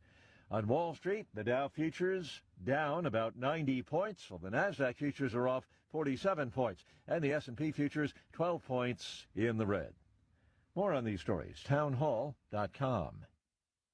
This is Dennis Prager for AmFed Coin and Bullion. There's something about the feel of a gold coin in your hand and the way the light reflects off its intricate details that has always captivated me. Nick Grovich, AmFed's owner, turned that same passion into his livelihood. Nick began collecting coins as a teen, and that interest grew into a nationally respected business offering only the finest quality coins at the most competitive prices. But the truth is that although Nick is a rare coin dealer, he doesn't believe in rare coins. Rare coins do not make sound investments, but they do make dealers a lot of money. See, that's part of what I respect about him. AmFed specializes in buying non-performing numismatic coins and turning them into gold or silver investments that provide liquidity and perform competitively against the market. Whether you're buying or selling, call 800-221-7694. That's 800-221-7694. American. From the Michaels Flooring Outlet Weather Center. Meteorologist Chance Gotch with your first alert forecast. We're tracking temperatures back towards the mid-40s, mostly sunny skies. Then into Saturday and Sunday, the cooling trend continues. Highs towards the lower 40s into Saturday. Sunday, 36 degrees, mostly sunny. Going to be a breezy afternoon with gusts up to 30 miles per hour out of the northwest. Monday, we'll see the coolest day of the week, 33 degrees, before we start to rise towards the second half of next week. From the First Alert 4 Weather Center, I'm meteorologist Chance Gotch. This hour of News Talk STL is brought to you by Rodney and Jen Wallner and the entire Wallner home selling team at Berkshire Hathaway. Call them today at 314-810-SOLD. 314-810-SOLD. Craving seafood but worried it'll be too spicy or break the bank? La Juicy Seafood in O'Fallon has you covered. They're not your typical seafood joint. Choose from 5 spice levels, including not spicy, so everyone can enjoy our famous Cajun boils. Bring the family, doodle on the tables, enjoy the full bar with legendary margaritas, and feel right at home. La Juicy Seafood, 373 Winding Woods Drive, O'Fallon. Call 696-924-9171. When water troubles strike, call the family you can trust. Tim Jones here for Ambassador Plumbing, serving our community since 2018 with 25 years of master plumbing expertise from Tim Morris and his handpicked team. Whether it's a simple faucet repair or a complete bathroom remodel, if water runs to it or through it, they do it. From residential service calls to commercial to new construction, the folks at Ambassador are your neighbors treating you like family. Ambassador Plumbing, where faith meets craftsmanship. 636-383-6932 or ambassadorplumbing.com. That's ambassadorplumbing.com. Mike Ferguson, What is that private pile? Sir, jelly donut, sir. A jelly donut? Susie Moore, Mama don't like tattletales. Get up, St. Louis. So it's time to get out of bed. Pour yourself the greatest cup of kofifi the world has ever seen. Rise up with one voice. Drain the swamp and take back our country. Today's the day we're going to do it, and it's time to do it right now, believe me. Mike Ferguson in the morning on News Talk STL. All right, the big party for Republicans, and there's some business, there's some meetings to take place, is this weekend happening in Springfield. The Missouri Republican Lincoln Days is happening. Front and center, and a lot of that's going to be News Talk STL and Tim Jones and Chris Arps. That's right. Not even just because they're doing their show there, but I know Tim's actually going to be involved in one of the events later on today, and he joins us right now. So Tim, for those who are, really enmeshed in the Missouri Republican Party, enmeshed in the conservative movement, is this kind of like political Disney World for everybody for the weekend? For about 24 hours it is, and then the fun's over. So, no, in all seriousness, this is a great look. If anybody has ever, you and I and everyone around us gets asked all the time, how do I get involved? How do I get involved? What can I do for the cause? Well, a great way to just jump into the deep end is to come to a statewide Lincoln Days. And at first, you may be completely confused as to what the heck's going on, because everybody knows everybody there. But no, we welcome anyone. Anyone and everyone can come to Missouri statewide Lincoln Days. It's right off of Interstate 44 this year in beautiful Springfield, Missouri, at the Oasis Hotel and Convention Center. All the festivities start this evening. In fact, I would argue the festivities start at 4 p.m. when News Talk STL will be broadcasting live from the convention center. But we'll do a live broadcast there. We'll have a lot of your favorite politicos and pundits and elected officials and candidates on this afternoon. We'll squeeze in as many as we can on the Tim Jones and Chris Arp show from 4 to 6. And then, Mike, they'll have the big dinner tonight. The most important event of all will be the hospitality suites, where the real business gets done immediately after the dinner. And then tomorrow they have programming and forums and ice cream socials and things of that sort. Tomorrow night is another dinner. It's a star-studded affair. So if you ever wanted to meet our U.S. senators or any of our congressmen and women or any of the other statewide elected officials, state representatives, senators, aspiring politicians, they're all going to be in Springfield over the next 36 hours or so. So glad the weather is cooperating for all of us as we travel all across the state, and just looking forward to seeing all of our friends and colleagues. So yeah, if you've ever wanted to get involved in Republican/conservative politics and public policy, this is a great place to start. A lot of our allied supporter groups will be there as well, who you hear all the time on your show, like Americans for Prosperity Missouri. Gary Hollis and Camelia Peterson will be there along with their crew. Byron Keelan and the Freedom Principle folks. I believe Dennis Ganal, Mo Tax Relief Now, and a lot of other great organizations in the St. Louis region and beyond will be there, because they'll have vendor booths. There's like an exhibit hall, people talking about the things that they would hope, wish, pray that the legislature tackles this year and in the years to come. So it's a one-stop shop if you want to get involved in Missouri politics and public policy. Tim, you've covered pretty much the gamut of what to expect from statewide Lincoln Days, but you left out one important feature. What about is the that? swag? No. Tell them about the swag you can get at these events. T-shirts and hats and polos and pins and last year there was a fella making hand-carved knives. Gave Chris and I one. It's very cool little memento. All kinds of things. Charitable organizations. Yes, us hard-hearted Republicans actually, well, we're the ones who really support charities, not the Democrats. The Democrats want to take your tax money and use it. So no, there'll be veterans organizations and law enforcement and yeah, they'll all have keychains and maybe some bobbleheads like what we gave away this week and such and so forth. So yeah, a lot of cool swag imprinted with lots of cool stuff. There'll be a lot of great Republican memorabilia, a lot of great patriotic stuff. If you're looking for flags or eagle things or things with the Missouri State seal on it, so a lot of patriotic stuff. And you're right, Susie, a lot of great stuff as well. And I didn't give some of the names out. So here we are on the verge of Lincoln Days. I know U.S. Senator Eric Schmidt is speaking tonight. He was when I was speaker. Tom Dempsey from St. Charles was Senate Pro Tem leader. Eric Schmidt was a state senator, and he carried the bill that became the first tax cut in Missouri state history that Tom Dempsey and I signed into law because Jay Nixon didn't want to do so. Well, we overrode his veto. And he'll be there. My good friend Speaker Philip Gunn, former speaker from Mississippi, who has, I'll tell you what, gang, we used to make fun of Mississippi, right? They've gotten ahead of us on the tax cutting frenzy. Philip and I used to talk back in the day. He'd say, now, how are you going about this, cutting taxes in Missouri? And I explained it to him. Well, he took my model, and then he put Mississippi on steroids before he decided to retire from the speakership a year or so ago. Rumor is he may be running for governor of the great state of Mississippi next, so that's a very important person to have.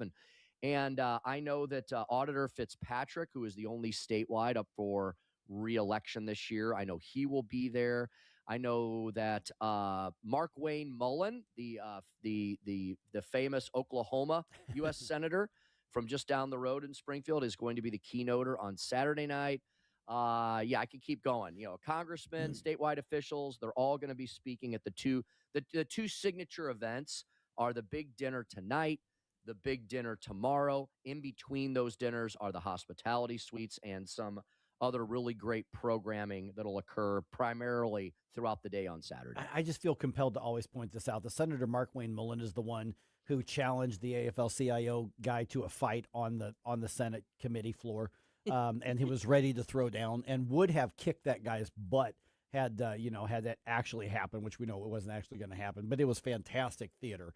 At the time there. We're visiting, obviously, with Tim Jones here. Okay, so Tim, outside of all the fun stuff and the ice cream socials and the hospitality suites, which is where all the free alcohol is, and the T-shirts and all that, talk about what a Lincoln Days is, because I always thought that this was like a launching pad into the next election cycle, and this is obviously an important midterm elections. Now, there aren't any Republicans who are at risk of losing their seats in Missouri, but still, this is at least at the congressional level. So, but still, this is kind of a launching pad for the 2026 election. So what does this mean to the base outside of all the business meetings and all that kind of stuff? Mike, you hit the bullseye right there. You hit the nail on the head. Yes, exactly. This is the final preliminary before the, let's say, Olympic events of 2026. We're wrapping up one winter games. We're heading towards the summer and fall games. How about this? Filing opens on Tuesday. So Lincoln Day is perfectly positioned this year right before candidate filing opens this Tuesday, February the 24th.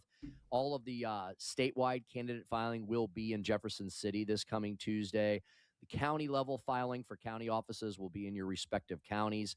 Also beginning this Tuesday, filing is open for 1 month. So yes, that will be where all the rubber meets the road, the nut cutting, as they say in the country, begins.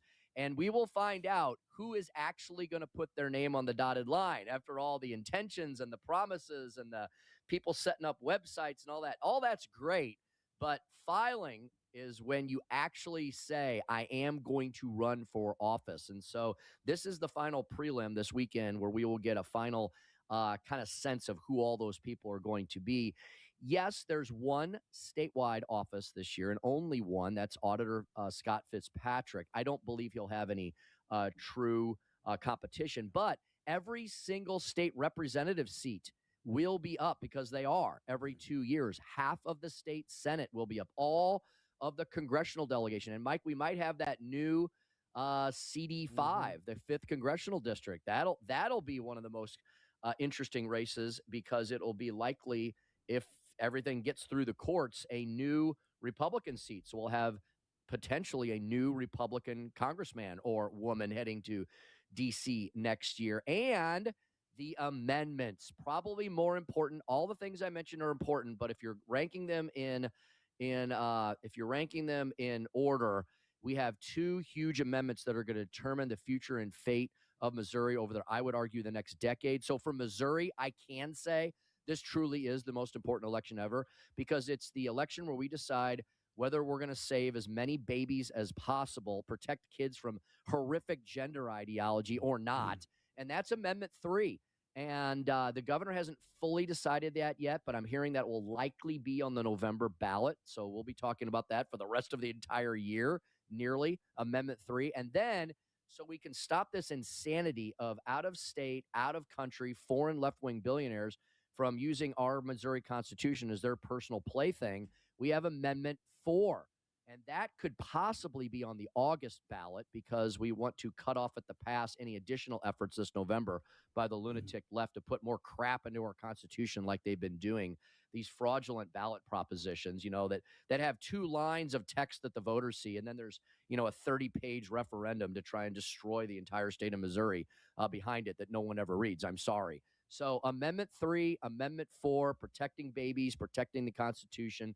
Those are going to be, I know, some of the biggest things that are going to be discussed over the next 36 hours at Lincoln Days as well, and how people can get involved. So yeah, Mike, this is to rally the base, because if you can't get the base rallied, you can't get anybody else rallied. So you got to get the base rallied, and anybody who wants to be part of the base is welcome to join us. The Missouri Republican Lincoln Days is not we welcome all into our very big and growing tent here in the Missouri GOP.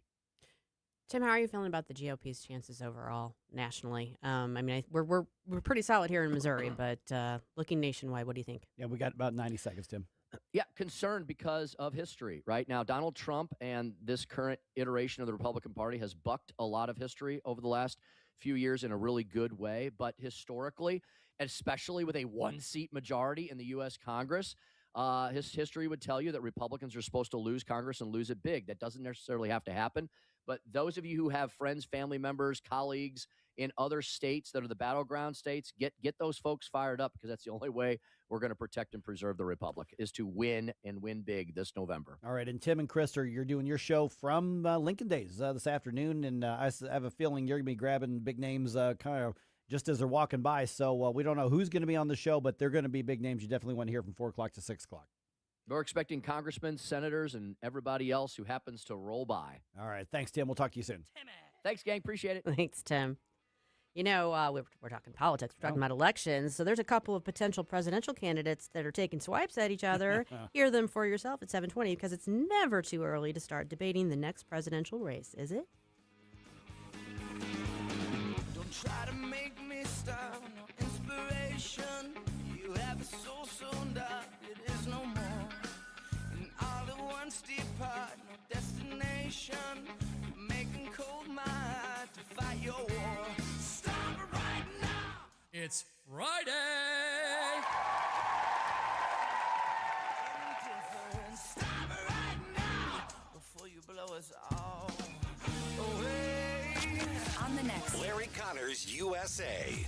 Today's story behind the story: why actor Robert Duvall refused to make Godfather 3. Larry Connors USA. Now weeknights 6 until 8 on News Talk STL. Hanson's Tree Service at hansonstree.com is your one-stop shop for expert insured tree care and more in the greater St. Louis region and at the Lake of the Ozarks.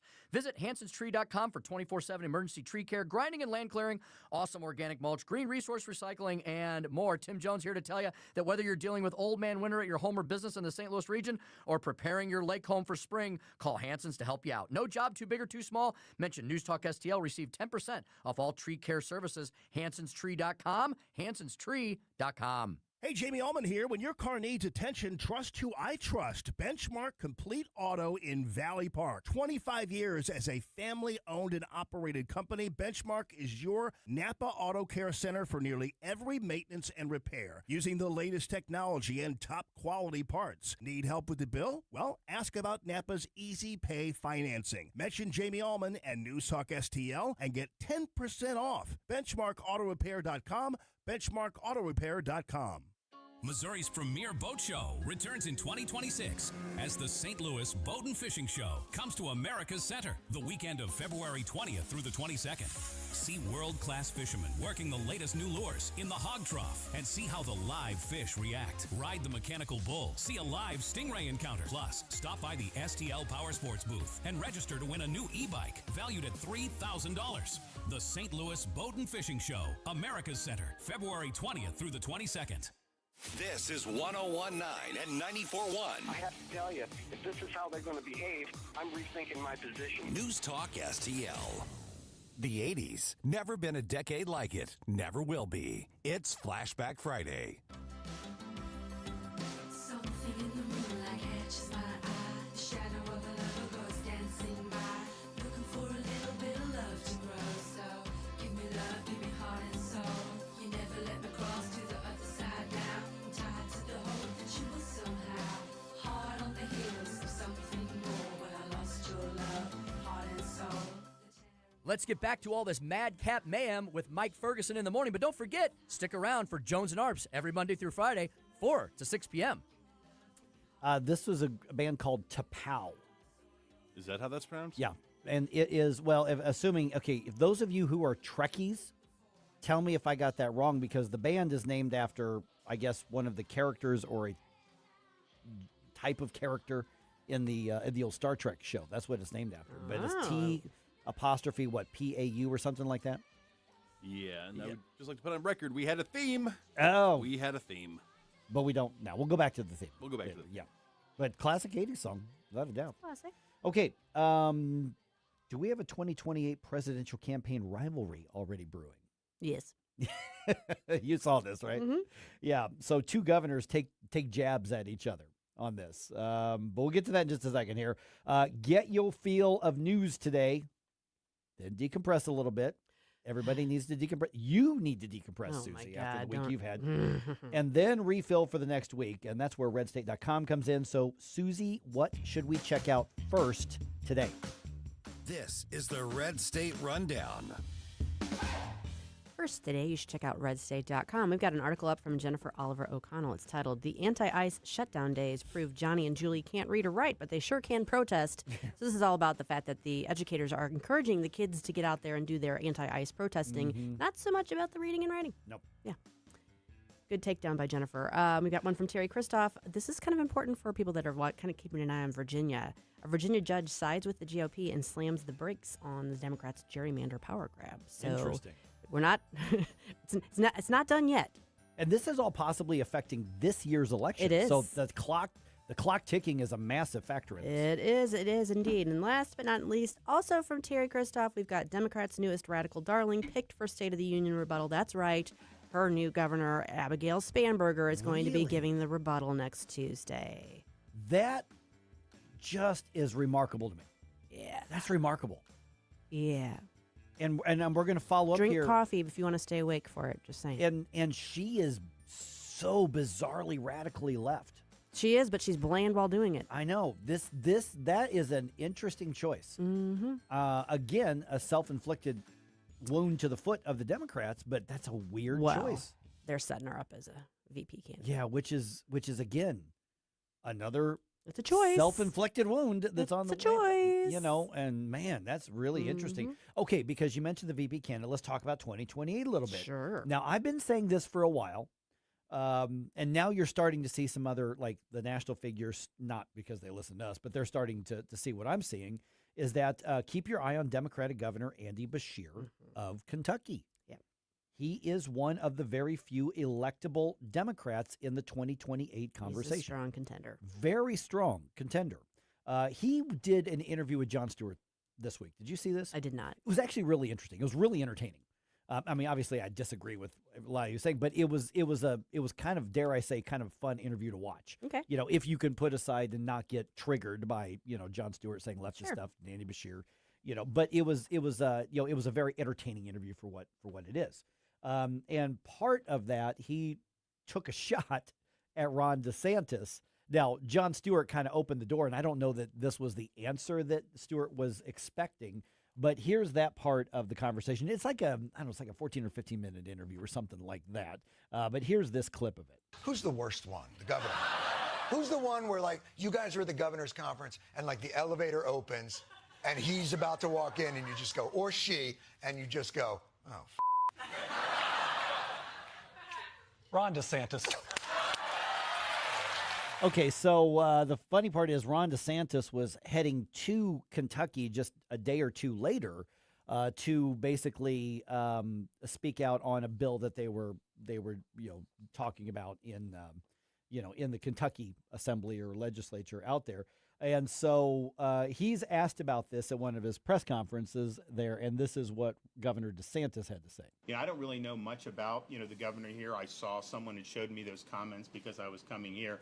All I can say is, a guy that sends state police to try to block people from worshiping on Easter Sunday, a guy that's obsessed with gender mutilation of minors. If that's the person that's criticizing me, I wear that as a badge of honor. Okay, so shots fired here on this.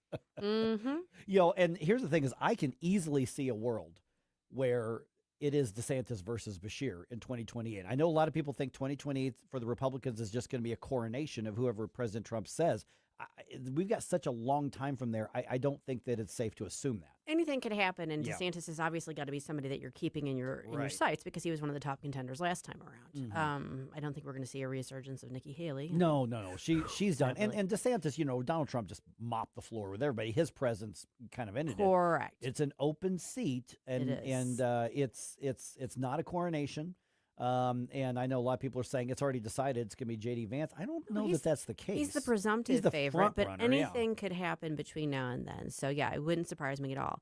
And that would be kind of an interesting. It would in some respects be kind of a return to maybe the old way. So that Mhm. might be a turnoff actually for some people. But you've got two slightly more traditional candidates in DeSantis and Bashir. Well, and the funny thing is that DeSantis is pretty much policy-wise every bit as bold. He's just not. He's just not the bull in the china shop in doing it. But he is aggressive. Oh yeah, he's aggressive. He and he will go toe to toe in a way that we didn't used to necessarily see from Right. Republicans. So Right. that kind of sets him apart. I mean, I'll be the first story because there's some people like, well, Mike, but you were a DeSantis guy in the last. I was. I absolutely was.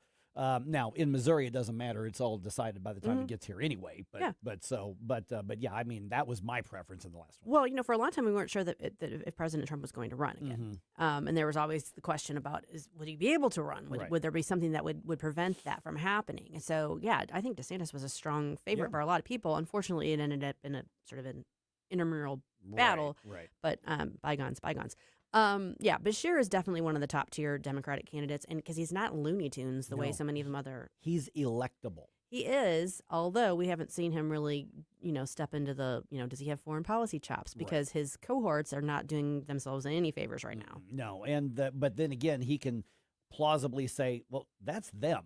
I'm not involved in all of that," and so he can put the distance. And the discussion with Jon Stewart, early on, he made, it's funny because he said not even just what normal people are saying, but normal people on our side are saying. As Jon Stewart addressed, Democrats, there's this gap; they're just not resonating with people. And he said one of the first things he said was Democrats need to start talking like normal human beings. He's yeah, exactly. And so he kind of gets the messaging gap that's out there. He is not as fringe left as a Newsom or Pritzker, but he's pretty far left, but he hides it really well. Yeah. And that's very appealing. I am telling you, he is actually electable. Now he's and a lot of people will say, Susie, oh, well, he and DeSantis are like 3% and 6% in the polls. They're not even relevant. Those polls mean nothing right now. Yeah, speaking of not relevant. Nothing whatsoever. Yeah. Yeah, no, I think he's definitely one to keep an eye on. You know, there's other names that are bandied about Wes Moore, but I think Wes Moore keeps stepping in it and making himself less and less electable. Yep. Josh Shapiro is a strong contender. Josh Shapiro, but the Democrats, and unfortunately enough on the Republican side, but the Democrats are anti-Semitic enough. I don't know that they would nominate him in 2028. But well, then they're not going to nominate Pritzker either. Then. Yeah, but he's not practicing, is he? Doesn't matter. Yeah. If you're anti-Semitic, you're anti-Semitic. You don't care about whether someone's practicing or not. Yeah. So, the bottom line is, yes, that might be an issue. It seemed to have been a stumbling block when Kamala Harris was vetting her VP candidates. And look who she went with. Right. That worked out really well. So, yeah, I mean, definitely a strong contender. And we're going to be seeing, obviously, DeSantis is done with his governorship after this. Right. He's termed out. Right. Yeah. So, I mean, he's going to be doing something. Maybe he ends up in this cabinet. I will be really surprised if he does. If he gets offered a spot in the cabinet, it would be probably as a way to make sure that the path is cleared for Vance or Rubio. Maybe. I think that would be the way. I don't think it would be in DeSantis's best interest long term to join the cabinet. Well, it might depend on which one. But I will say this: I think that he is working more in tandem with the administration. Oh, sure. Like I think that they are having conversations about this, not just. I don't know. Yeah. I mean, Trump took a lot of swipes at DeSantis, and then after the election and right before the election, DeSantis just kind of stood down. He didn't swing back. He didn't go on the campaign trail with him. He just kind of went back to being governor. They're not working at cross purposes right now. Right. Now, one of the things that was being talked about very much by this administration is cutting and eliminating more taxes for people. Everybody loves having tax cuts, and that sort of rhetoric has trickled down to us through our state legislation. Now there's been a lot of talk of reforming and cutting property taxes. Voters are being asked to consider proposals to make some changes, and we will be explaining that at 7:35.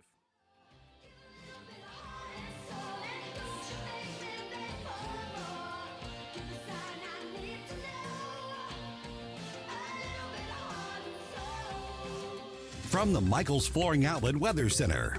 Meteorologist Chance Gotch with your first alert forecast. We're tracking temperatures back towards the mid-40s, mostly sunny skies. Then into Saturday and Sunday, the cooling trend continues. Highs towards the lower 40s into Saturday. Sunday, 36 degrees, mostly sunny. Going to be a breezy afternoon with gusts up to 30 miles per hour out of the northwest. Monday, we'll see the coolest day of the week, 33 degrees, before we start to rise towards the second half of next week. From the First Alert 4 Weather Center, I'm meteorologist Chance Gotch. Scott, can you believe it's already been more than a decade since the Queen of Carpets sold flooring to St. Louis area contractors? I know, but I don't have to be a king to offer contractors today's lowest prices. Yes, contractors owe it to their customers and themselves to shop at Best Buy Flooring for the largest in-stock selection of carpet, carpet tile, sheet vinyl, laminate, hardwood, luxury vinyl plank, and luxury vinyl tile. Plus 3 convenient locations, North County, South County, and Metro East. Open 7 days a week. Best flooring, best selection, Best Buy. Best Buy Flooring. Larry Connor's commentary, brought to you by Vincent's Jewelers, offering a wide selection of jewelry, including lab-grown diamonds, affordable earrings, bracelets, necklaces, and rings, up to 75% off their natural counterparts. Visit VincentsJewelers.com. This is Larry Connor's commentary on News Talk STL. In junior high school, I had a teacher who often wanted us to name the members of the president's cabinet. It was a smaller cabinet then, but we failed often. She said, it would behoove you to know. Behoove? What was behoove? Nowadays, how many junior high, high school, even college students can answer the questions? A recent national education survey found that barely 25% of American students can read, write, or do math at their grade level. You wouldn't expect a third grader to do high school algebra, but barely 25% of third graders were capable of doing what they should be able to do? Pathetic. New York State students did better after a major grading on a curve. The state lowered the standards so more kids could be proficient. One college professor claiming, my students protesting ICE cannot even pass the basic citizenship test. They complain about civil rights being abused, but they can't tell you which government branch has the power to declare war. Again, pathetic. It would behoove these students and our nation to focus on education. Get more Larry Connors on Larry Connors USA. Tonight at 6 on News Talk STL. You should know that when I endorse Wellington Environmental, it's because I believe and know they will do you right. Wellington takes pride in providing homeowners and businesses whatever they need. You need some dustless blasting? They will take care of that. You need some mold remediation? They can do that. They take pride in training their team to perform multiple services and having the equipment ready to get jobs finished. That's important to you. You make just one call, and you call a company that's been around for more than 35 years with more than 45 technicians in the field. Most of you know finding good workers, then having them show up on time could be difficult. Not for Wellington Environmental. They're there at the designated time, ready to go. Check them out to see what they could do for you. Dustless blasting or anything else you need. Wellington Environmental, 314-644-4930. 314-644-4930. Be well with Wellington. They served our country with honor. Now it's our turn to serve them. Join the freedom13.org for an unforgettable gala honoring America's heroes, February 27th at the Foundry Arts Center in St. Charles. A special evening supporting Freedom 13's bold mission. 50 camps in 50 states on more than 50,000 acres, building 650 homes for veterans, police, and their families. Tickets and sponsorship opportunities are available now. Visit thefreedom13.org. That's thefreedom13.org. The news and talk. We have ICE agents throughout our state who are creating chaos that matters to St. Louis. We are enforcing federal law. We do not need this to escalate any further. This is 101.9 and 94.1 News Talk STL. The 80s. Excellent. Never been a decade like it. Never will be. It's Flashback Friday.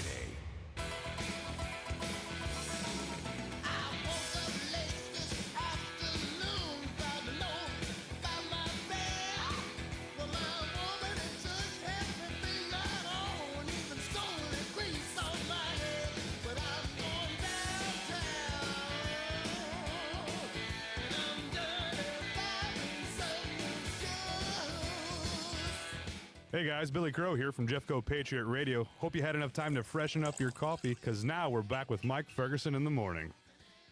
We don't get enough blues on this show, man. I love this.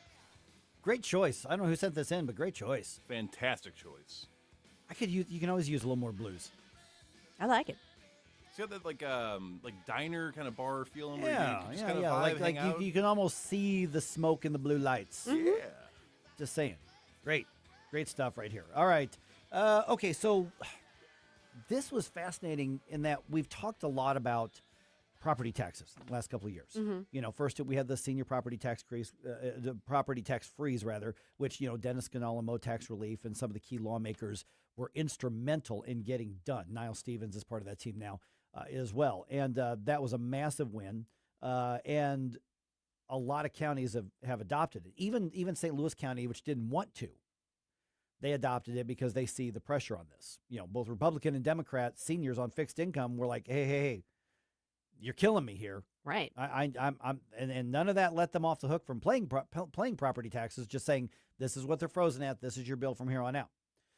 Now, as the population ages, more and more people are likely to take advantage of that. I mean, why would you not? Well, right. And so we've talked about with, you know, in St. Charles County, obviously property taxes, massive debate being spearheaded by Bill Eigel. He's really framing the entire discussion there. And so in multiple jurisdictions, multiple areas this coming April, don't be surprised if you see on the ballot a property tax proposal. Now, the biggest... Or more than one. Or more than one. Now, in St. Charles County, for instance, this is arguably maybe the biggest coverage of one of these, but there are others that are doing similar things. So what is proposed is the St. Charles County Ambulance District, so the countywide ambulance district. They are putting on the ballot a proposal that would add a 1% sales tax increase for most everything in the county. So add it on to whatever else your sales tax rate is. And in exchange, they will lower the property tax levy by half. Now, that's just the ambulance districts, not the whole property tax bill, just their little slice of it. And then if the revenue, according to the county, was it the assessor, I think, or not the assessor? Yeah, that was. Yeah, the assessor, yeah. According to him, as quoted by Channel 4, if the revenue from the sales tax generates different benchmarks, then they would lower that part of the property tax even more to where eventually, if it's successful, then there's no property tax for the ambulance district, and they're being supported just by sales taxes. Right. And so similar measures are going to be on the ballot in Wentzville, which I did not know.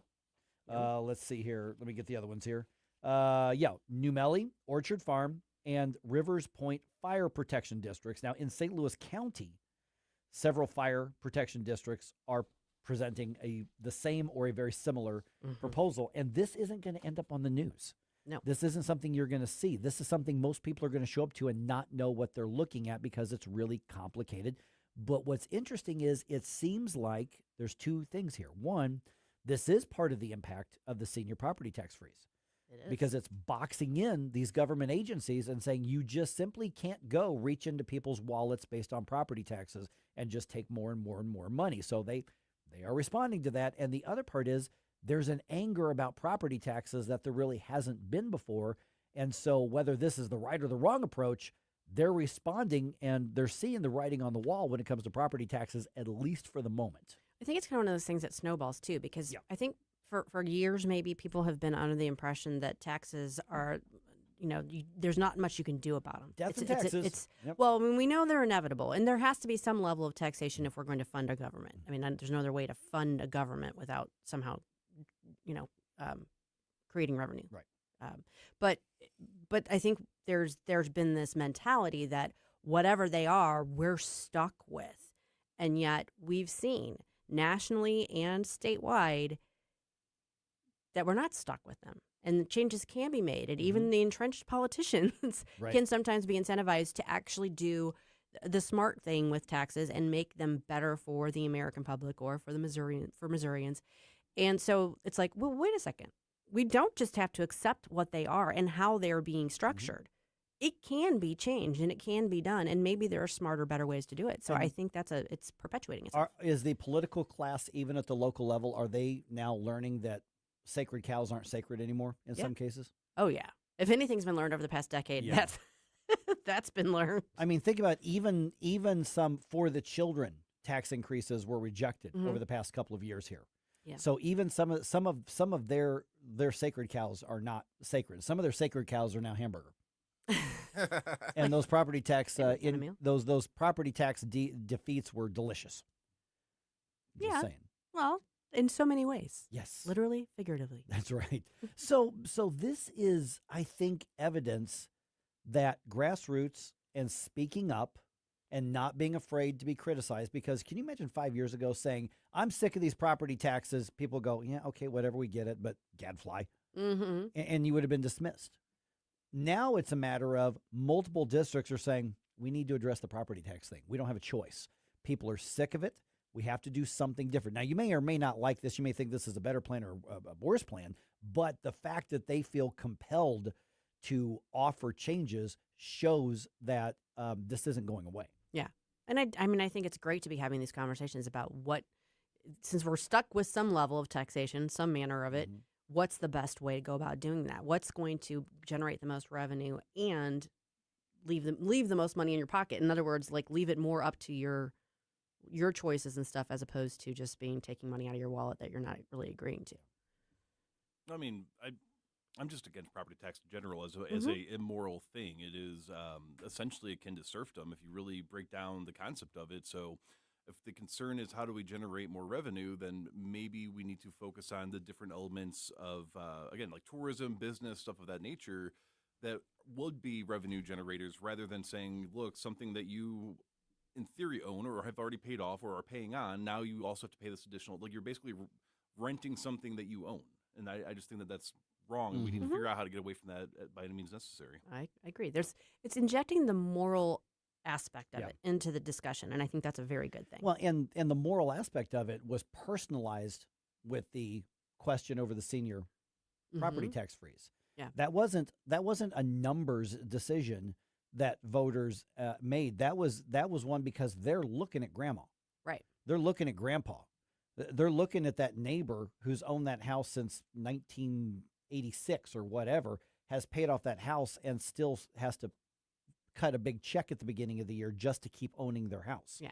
You know, they're looking at that as a matter of not just personal, but as of fairness and of morality. And so the fact that the more that we can get this out of the ethereal and the conceptual, and more you say, look at the person being hurt by this. This isn't just, the better the chance we've got of seeing some changes. And I think that's kind of what we're seeing right now. Now, voters will decide what to do with it. Right. But I guarantee you most voters are going to show up and not know what they're looking at. You know what else I think has been helpful to this discussion too is the concept of Doge and looking into just exactly how out of, and again, that's at the federal level, but it trickles down in terms of you looking at your local and your state government. Okay, well, how are we spending our money? Right. Why are we just like throwing money out the window like it doesn't matter? Well, and in St. Louis County, I mean, what, a $40, $50, $60 million budget shortfall?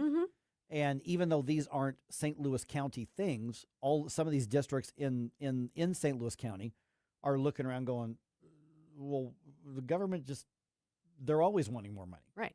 So, and they're not spending it wisely. Enough is enough. Now, most of the fire districts and ambulance districts, they probably do a pretty good job, you know, out of the limelight, you know, out of the real partisan politics of it.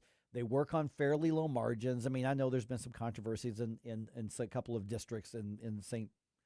Charles County in recent years. There's been some big ones there. So there's always something that can go wrong.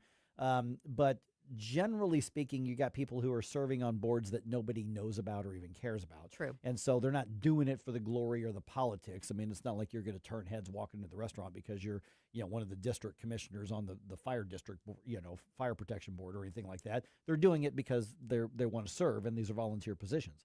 So these things are out of the limelight, and when they're looking and seeing this kind of pressure, I just got to think that this is us, meaning the freedom movement, the conservative movement, having a very real impact when we talk about the things right here in our community that affect us very directly and personally. And that's what we have to keep up. We do. We do indeed.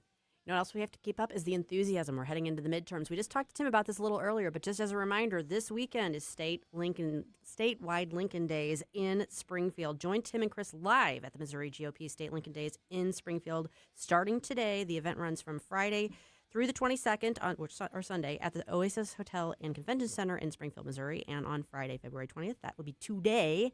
The Tim Jones and Chris Arps show is going to be broadcast live as part of the Missouri GOP State Lincoln Day festivities. For tickets and more information, go to Missouri State Lincoln Days 2025.ticketspice.com.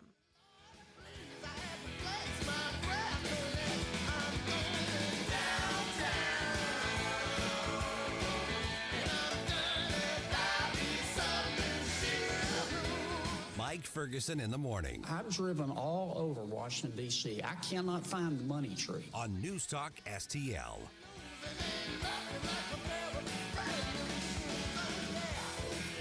Hey, Colombo here for Intervine, a great local company that has customers all across the country due to the quality of their products. Intervine has the best flashlights, lanterns, headlamps, and even batteries, including the new Monster 2000 Lumen waterproof lantern and the Sentinel 2000 self-defense flashlight.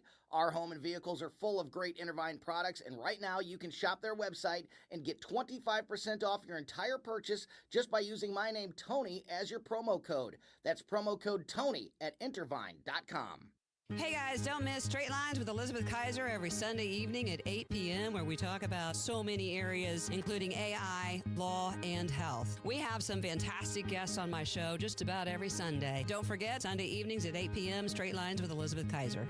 Stand and fight with Nick Schroer. Hey, it's Nick Schroer. To preserve this nation, to preserve the experiment in liberty that our founders envisioned, we must take a stand and fight. Stand and fight with Nick Schroer. Join me Sunday nights at 8 p.m. only on News Talk STL. Hey, looking for the ultimate escape? Well, welcome to Santino's, where luxury meets authenticity. Hey, Jamie Allman here, inviting you to browse hundreds of premium cigars in the walk-in humidor, including rare aged cigars, and explore 700 bottles of whiskey. And Santino's offers authentic Sicilian cuisine prepared from scratch. Whether it's their non-smoking wine room, gaming lounge with custom poker tables, or event spaces perfect for any celebration, it's Santino's, just off 55 at the Imperial exit, Santino'sCigarCocktails.com.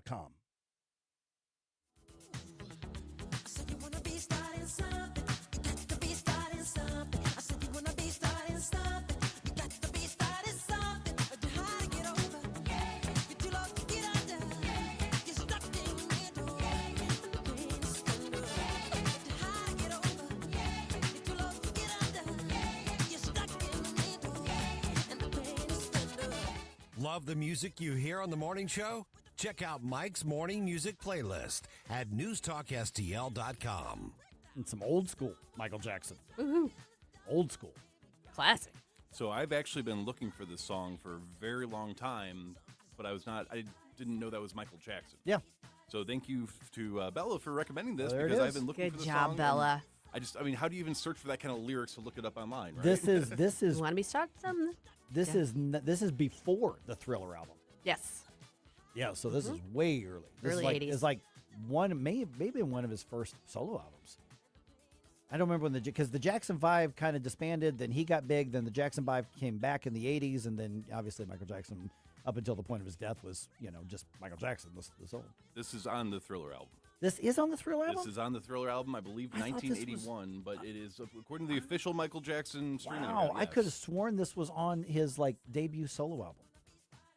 Which I think was just self-titled. I could be wrong about that, but I mean, I didn't really. I mean, I knew the Jackson 5 as a kid, but Michael Jackson really exploded with the Thriller album. Yeah. I am surprised that I was wrong about that this is on the Thriller album. Wow, I'm surprised as well. You've known everything I up to know. this point for months now, and we finally found something you were wrong about. At least I got the wrong album on it. Yeah. All right. Anyway, okay. So I'm getting to a certain age. There are things in your life that you mark the eras of your life by different things. Obviously the styles, the living arrangements. I mean, you go from rooming with friends to getting your own apartment, then to buying whatever the case is. But I've learned that this weekend I've learned that I am now measuring the eras of my life by the parties I get invited to. Okay, so for instance, when you're like in high school and you're first discovering partying, you get invited to a party, and the party is really just a reason to get together with your friends and drink and flirt with each other. Yeah, basically, and then a little bit later on, you go to parties because there's some event, Super Bowl or whatever, okay, somebody, birthday parties, road trips, floating, something to get out and do something because you got a little more means and you can go do more stuff. So that's another kind of era, maybe 20s. Something like that. Then you get in your mid-late 20s, maybe early 30s, and then the parties are, bachelor parties, bachelorette parties, because people are getting married in there, and that's a normal thing, thing in life, and you go whatever you're going to do with those, and then you of course a little bit later on, then you've got your obviously baby showers and kid parties, and then you're in the birthday party era, and for kids, and then yourself, and then that sort of thing. So all these different eras of your life based on the parties you're getting invited to. I'm waiting to see where he's going with this, Jerome. I got a text from my my buddy Pedro yesterday. He's like, "Hey, you coming to the party on Saturday?"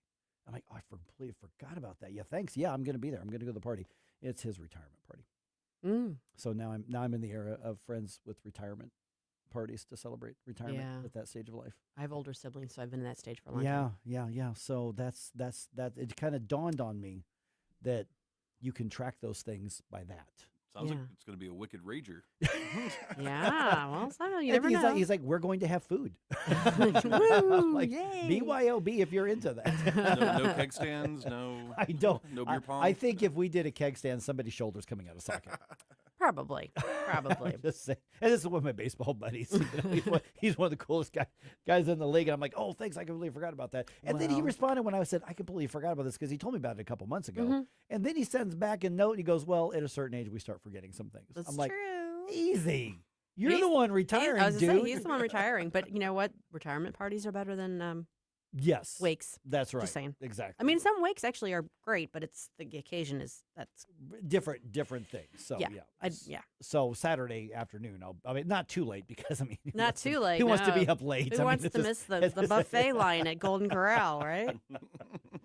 But there's those things that you go, oh, I'm tracking the stages of life, like in other things other than just the numbers of years.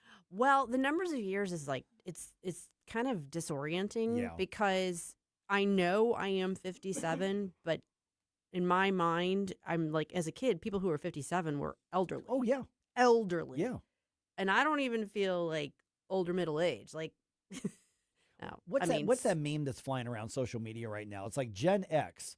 And it was like born in the 70s, reared in the 80s, and then it was something like in our 50s, but think we're in our third or I whatever think it was. it's like, no, the only generation that was 30 when they were teenagers and is 30 in their 50s. Yeah, It's like we're stuck in that mindset. I don't know. Yeah, I mean, like I said, I've got older siblings, so they've all retired. And then they're like, "Hey, what are you doing?" I'm like, "Working." Yeah, what do you earning a expect? living. You know? Yeah, I mean, that is one way to measure. And if you're gonna use a metric, why not use the party metric? Yeah, and I think that's a really good one. Now, I mean, you go from Purple Passion and Mad Dog to Ensure, but whatever, you know. One's healthier for you, just saying. Yeah, the Purple Passion. It's not healthier for you. Okay. Yeah, I don't know. I mean, I've been to retirement parties, and I'm pretty sure they haven't been handing out Ensure. You might be overstating the case just a little bit. Yeah, we'll say. I mean, and Pedro's a blast. It's fine. We just went and had lunch the other day in Westport, which we had a weird thing that we observed at the restaurant, which I'll get to in a second here as well here. But yeah, so it's one of those where you ever have those moments where you just go, "Oh yeah, I'm there. I'm that age. I'm there. I'm in that stage of my life." Yeah. Oh yeah, frequently. I've got a couple silver hairs showing up now. Oh. That were not there last year, so I'm like, okay, it's the change. Well, you hit the big 3-0. I did. Yeah? I look back and I wish I had actually partied more now. So maybe this is a good reminder that it's time to start partying again. Now, I don't know if you've ever done this with your daughter, but like my kids used to tease me when I started getting gray hair. You know, obviously we all know I've got like a full gray beard, but my I do too. I just hide it well. my hair is is getting more brown and salt and peppery a little bit, even though I got brown hair. So my daughter in particular used to love to tease me about the gray hairs that were coming in. Now I'm a guy; I don't care. You know, it's a double standard, but it's different for guys. And I would just kind of retort back. I'd say, you know what? The hard truth of the matter is I never had any gray hairs before you were born. Right. It's true. It's almost always true. Yes. You can always kind of lay that on. I don't do that because while I do have some gray hairs, they don't really show up because of my blonde. Yeah, you're blonde, so yeah. No, I mean, she definitely, if I've got them, I definitely earned them being a parent to her as a teenager. She was this delightful little girl. She's a delightful young woman. The teen years were rough. Oh, they always are. Rough. Oh, yeah. Yeah. You know, I and love you. With my two, it's like, you know, now we're all adults and we've got a great relationship. But it was like, how did we not like have a battle royale back in those days? You know, it just we had some. Oh my goodness, it was just you know, every parent goes through them, every kid goes through. Yeah, it's you know, my parents probably looked at me the exact same way. It's like how did we not like end you in your sleep at some point? I am really going to enjoy it when the time comes for her to experience her kids' teen years. I am at that stage too, where I'm like, oh, you just wait. I'm just going to sit here with the popcorn. Yeah. Especially like my son and his wife. I'm like, oh, you just wait. You just wait. You're in for so much fun. You'll see. You'll see. You know, and the funny part is I've gotten a little bit of that from him already. Sure. You know, with his wife. And it's, you know, but those days are on the way. Yeah. But I mean, I like that concept though of using the types of parties as the metric, as opposed to just like a chronological age or anything like that. Yeah. That at least kind of helps you build a theme around it. Yeah, and then so that's what we're doing, and I have no. This could be a wild knockdown, drag out. I have no idea. I kind of hope so, but I'm gonna be a little surprised just because but it'll be fun because Pedro is one of my favorite. The hardest thing for me about retirement parties is that mine is 30 years in the future, and it just makes me sad and left out. Yeah, see, I don't know that I'm ever gonna have one or have that ability, but good for him for doing I'm not it. exaggerating. You know? Just saying, me either, unfortunately. Yeah, they're going to figure out how to have my generation living to 200 so we never retire. Well, you're going to have to pay for the generations after you, after our generation screwed your generation We're paying over. for your Social Security and Trump accounts. Yeah, you're, Love it. yeah, Thank really. you. Yeah, That's so sweet. We appreciate You're welcome. it. You're really, going to have really to figure out appreciate it. how to screw the next generation after my generation screwed your generation. Take it That's down the how road. It's the American way. It's our tradition.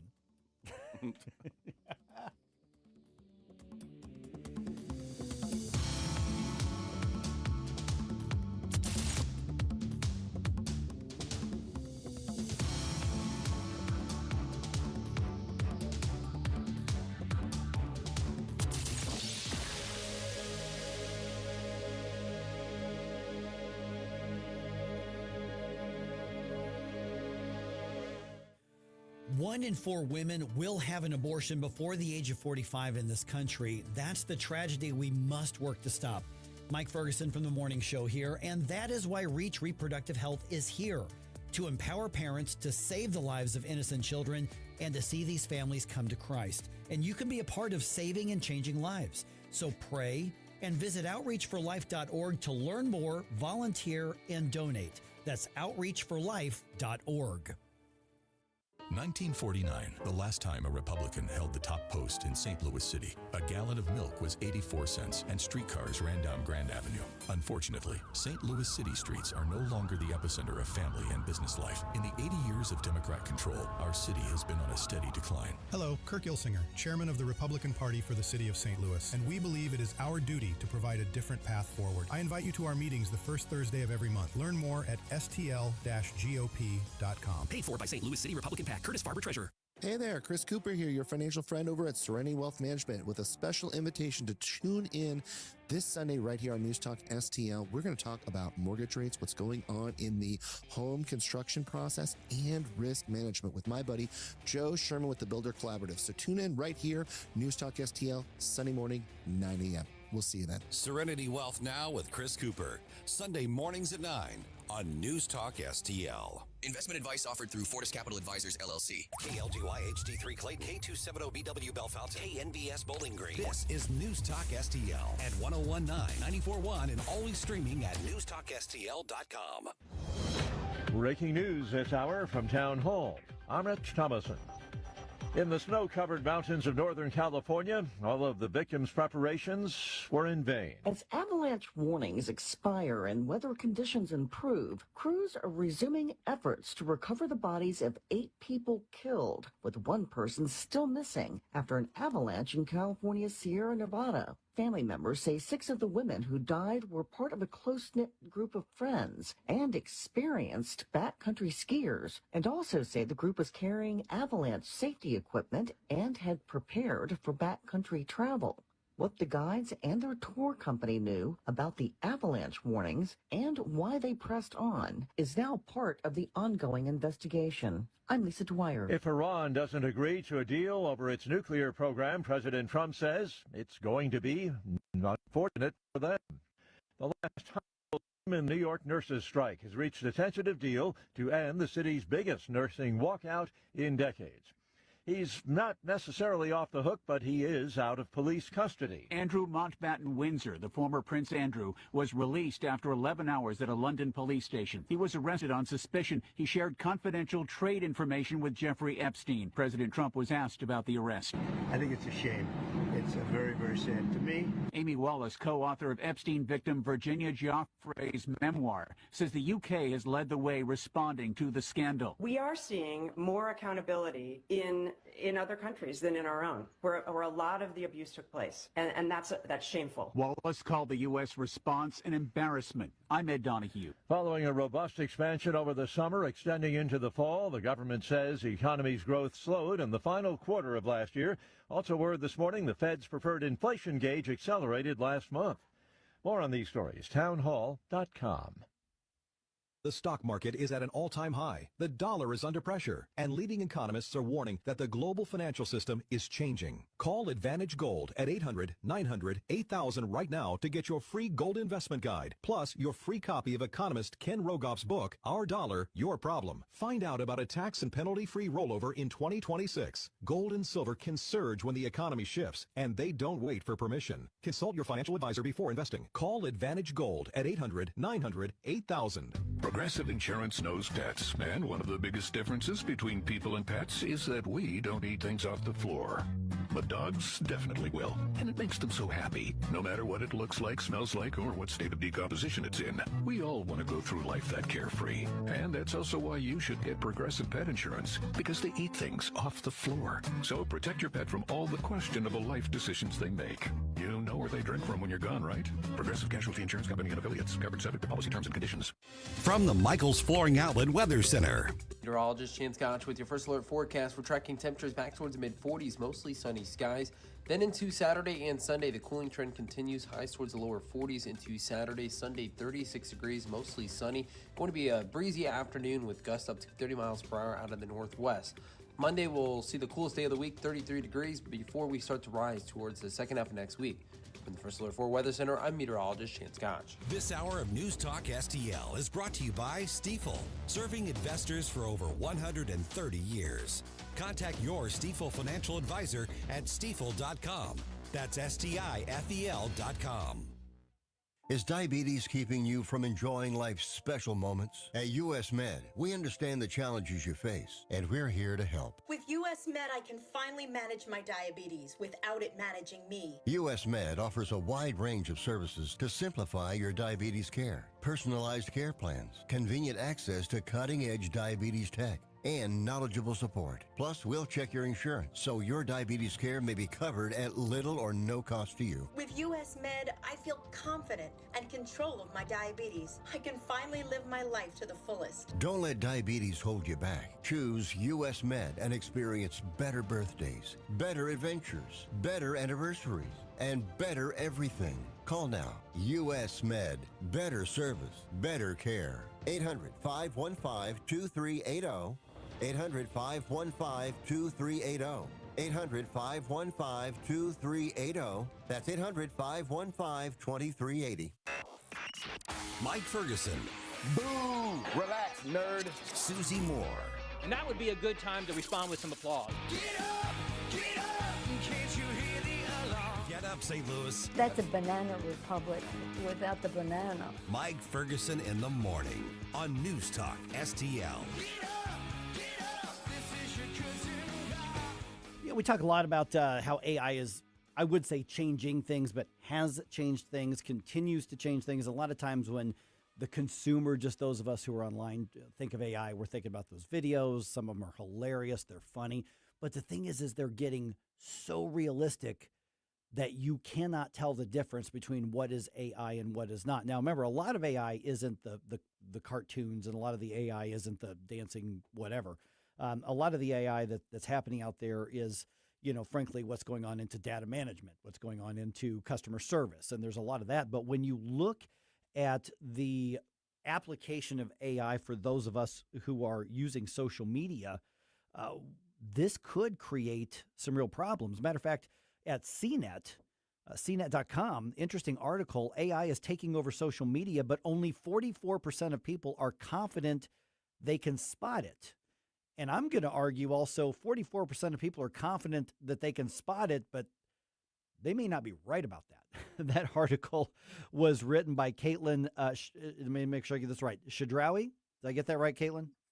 You did, yep. Thank you so much for being on. So you wrote this article, and so basically there's a demand to say, how do we address this? Because it's one thing to say, oh, you mean that monkey wasn't actually dancing? That was just AI. That's nice and harmless, but this can get into areas very, very quickly, if it hasn't already, where people are really getting hurt or being into bad situations because of how good AI is becoming right now, particularly the visual end of it. Yeah, that is absolutely true. There are a lot of different components of AI, and some of them are funny memes, those crazy videos you see that are definitely not true. But there's also AI-powered deepfakes that are nearly indistinguishable from real images and videos. So it's kind of a scary time a little bit on social media because of AI. And it's changing so fast. I mean, just, a year or two ago when we first started hearing about the AI, videos and that sort of thing, it was pretty clear. You could tell what was AI. It served its purpose. It was fun. But now I'm getting videos like on my Facebook Reels or on X or whatever, and you've got to really stop and look and go, wait a minute, is that real? And I've worked in television production, and I've worked in audio video for a long time in addition to radio. And there are times where I can't tell, at least on the first look, and it's only getting better, and it's almost a breakneck pace how quickly AI is building this realistic look. I mean, I would not be surprised if at some point there are television shows and movies that are completely AI, and we're not going to be able to tell the difference on this. So how quickly is this catching up to truly a visual reality that the human brain can't distinguish? We're getting to a point now where even experts like you and me are getting fooled. You know, even over just the past 6 months, I would say, AI models have taken a huge leap forward. OpenAI, which owns ChatGPT, and Sora, when they came out with their newest Sora model last fall, one of the things that made it really popular was the fact that you could create videos with your own likeness and the likeness of your friends and family. And those videos were so realistic, you know, so lifelike. Every detail was in place that you really couldn't tell otherwise, which is part of the problem. We've also seen really big developments on the image generator side too. Google's Nano Banana kind of broke the internet a little bit when it came out because the images it was producing were so photorealistic that all of these errors we used to rely on to spot AI were gone. You know, hands now have 5 fingers instead of 8. Yeah, let's talk about why this matters. And I know Jerome's got a question on this as well. Is AI like anything else? I mean, it's a tool, and the fact that it's really realistic could actually be a good thing depending on the circumstance. Why does this matter that we have a handle on being able to distinguish between what's AI and what's not beyond just so I know what I'm looking at? What are the possible consequences here? Well, certainly celebrities, public figures, politicians, they're very concerned with people using these AI tools to sort of mimic their likeness and make content to make it seem like they said things they didn't say or do things they didn't do. So there's certainly a big risk reputationally and for spreading misinformation. But there's also just, we have this fundamental belief that if we see something, we should be able to believe it. And that's just not true anymore in the age of AI. So we're all kind of having to rewire how our brains work and approach with what we see online with a little more suspicion than we might do when we're just casually scrolling Instagram at the end of the day. Good morning. Producer Jerome here. Thank you again for joining us. So, as you just mentioned, it's changing the way that we're interacting with the internet and potentially social media. But is there a lot of data or data available right now to explain if it's having the same effect on interpersonal communications like we saw with when social media started to rise? Yeah, I know. If you think back to the beginning of social media, the whole purpose of it was to connect us to loved ones, you know? And now between like algorithmically curated feeds and recommended content and AI slop, we don't really get a lot of that anymore. So there's not a lot of hard data on how people are feeling about this, but there are certainly growing frustrations with the AI part of it. You know, our survey found that half of social media users want better labels for AI content. So that means, you know, an easier way to quickly understand if what you're seeing is real or AI. But there was also a smaller group, 21%, that believed AI should be banned entirely from social media with no exceptions. So it is definitely having an effect on our relationship with each other online. Okay, real quick, and I want to follow up on one of the things you just said there. AI slop, for those of us who maybe are a little bit older, what does that term actually mean? Yeah, so AI slop is a genre of AI content, if you will. It's a sort of low quality kind of images and videos, you know, very slick but soulless and sort of bizarre videos that you know are not possible in real life. They might have a kind of plasticky veneer. That's something I've seen a lot of as I'm scrolling Facebook. So it's sort of just this idea that AI garbage, if you will. Going back to the concept of the implementation of AI in social media, are we seeing any data to suggest that it's having any either a positive or negative effect on learning outcomes? Because I know that there have been a lot of scandals with students trying to generate AI writings and submit those as their authentic works for their assignments. Yeah, AI in education is certainly a hot topic right now. I think educators and students are struggling to understand how to use it. There's a contingency that believes, you know, AI is the future and we need to prepare students to use these tools. But there's also a very real concern that if students are just using AI to do their assignments, they're not going to be developing those necessary writing skills and learning how to think critically, which is a big part of writing. So there's certainly a lot of concerns, and a lot of those concerns find their way into social media.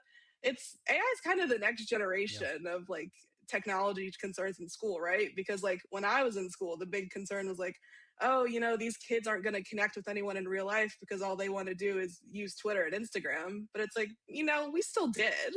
So now with AI, it's like, oh, no one's going to want to talk to each other. They just want to talk to their chatbots. Yeah, when I was so in some ways, it's the same argument over and over, but yeah, when I was in school, we worried about the ditto machine breaking, so that's just a generational thing. Anyway, Katelyn's article is called AI is Taking Over Social Media, but only 44% of people are confident they can spot it. And I'm pretty sure that Jerome and Katelyn both said, what is a ditto machine? That's the point I'm making. Anyway, so let me follow up on something that you just said regarding what do we do about it? You said there's a certain percentage in the survey that you all did that to say we want clear watermarks or some kind of identification. The bad guys on social media or the grifters on social media, they're going to find a way to not put those on there. What are options that we can realistically do to allow us to vet what we're seeing right in front of us? Because there's going to be, a requirement for watermarks being talked about in state and federal, even international rules. And we know that some people are just going to ignore it if there's a dollar to be made or there's a scandal to be had on this. So what can we do proactively on our own to vet things on ourselves so at least we're as informed as we can be?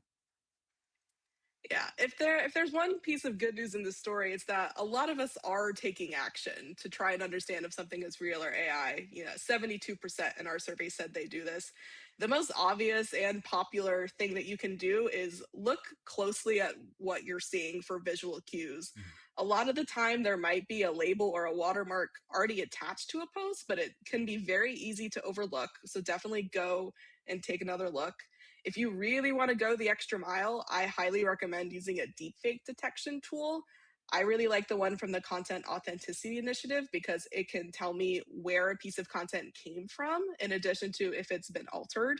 So that's a really great tool. Only 5% of people say they used deepfake detectors, but that's, again, one extra step that you can do to understand what you're seeing while legislation and regulation and all that stuff plays out. So, Katelyn, where would you find that? Is that just something you get in the App Store, or is there a way to embed that on your social media feed? Where would you do that?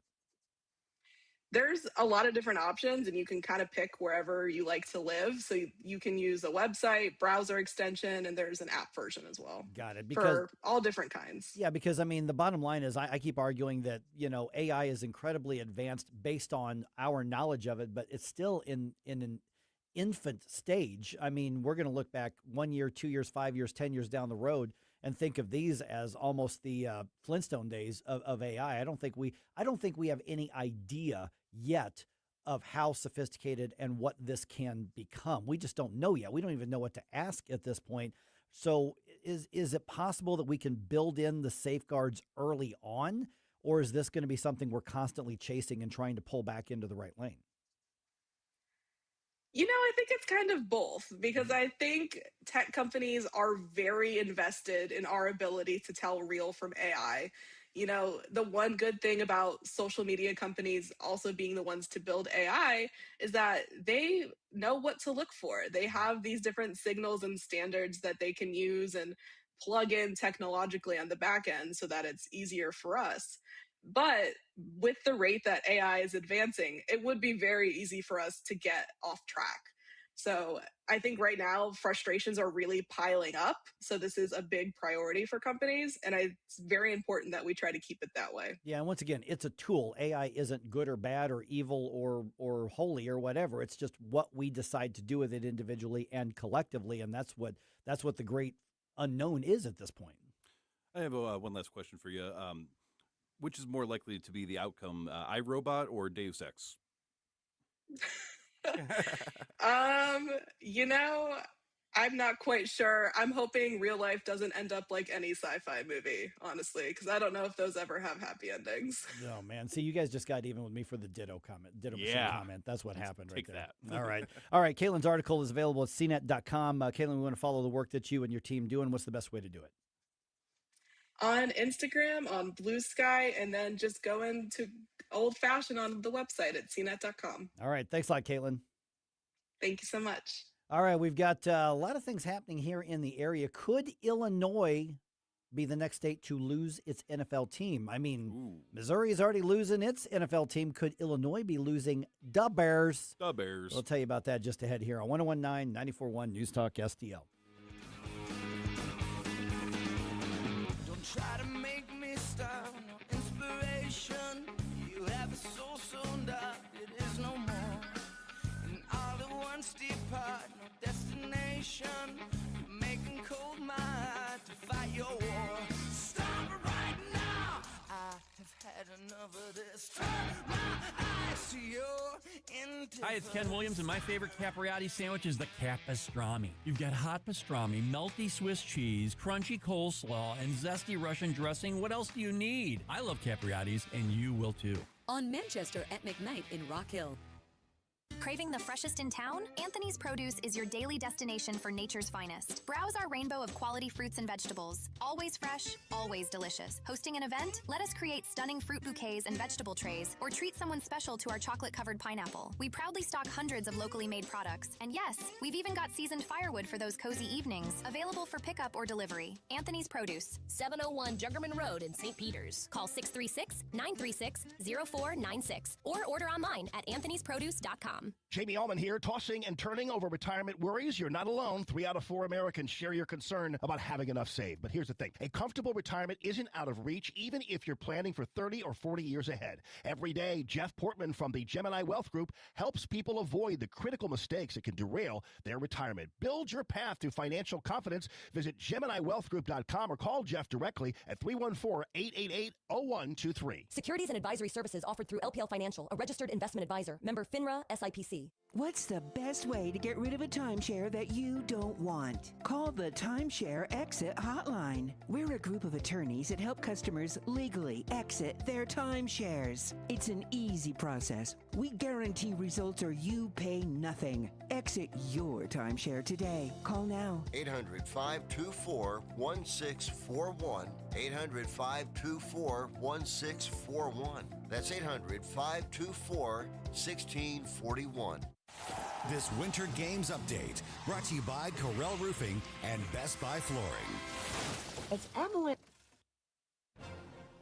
Westwood One Sports presents this special update on the 2026 Winter Games. Perhaps you've heard the day before Hillary Knight scored the tying goal in the U.S. gold medal win yesterday, she got engaged to U.S. speed skater Brittany Bowe. They met at the 2022 Olympics. Bowe's last event is coming up. The 1,500 meters, the favorite is Mio Takagi of Japan, who owns the world record. The men's freestyle halfpipe later includes Alex Ferreira. He's won U.S. silver and bronze medals in the last 2 games. Also Nick Gepper, who won U.S. medals in 3 straight games in the slopestyle and has since switched to the halfpipe. Women's curling, U.S. get by Switzerland yesterday 7-6. Both teams advanced to the semifinals, and they are playing again. And right now, another close one, tied at 2. U.S. has never won a medal in women's curling. Sweden has won medals in the last 5 games and is facing Canada in the other semi. Sweden leads 2-1.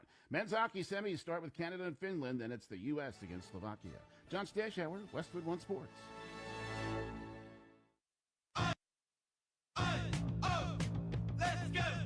You've still got it, but your immune system weakens as you age, making it harder to fight flu, pneumococcal pneumonia, RSV, and COVID-19. Ask your doctor or pharmacist which vaccines you need. Sponsored by Pfizer.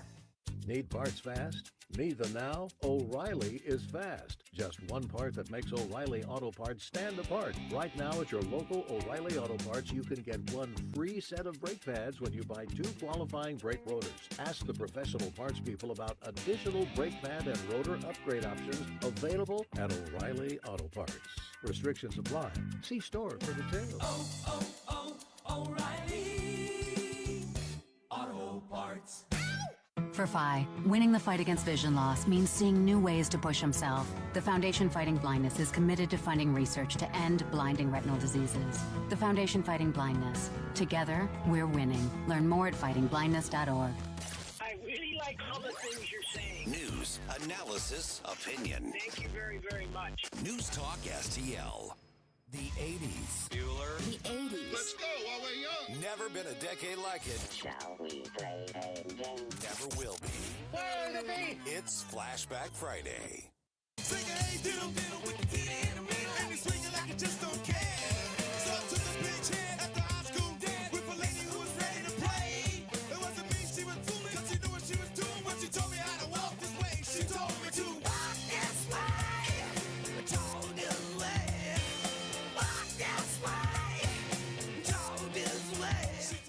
Hey, this is Todd Showalter. Join me on Saturday at 5 as I try to put some fun back into this dysfunctional radio station. It's The Right Mind Show with me, Todd Showalter, at 5 on Saturday. And, you know, speaking of dysfunctional, let's get back to Mike Ferguson in the morning. Run DMC and Aerosmith. Oh, yeah.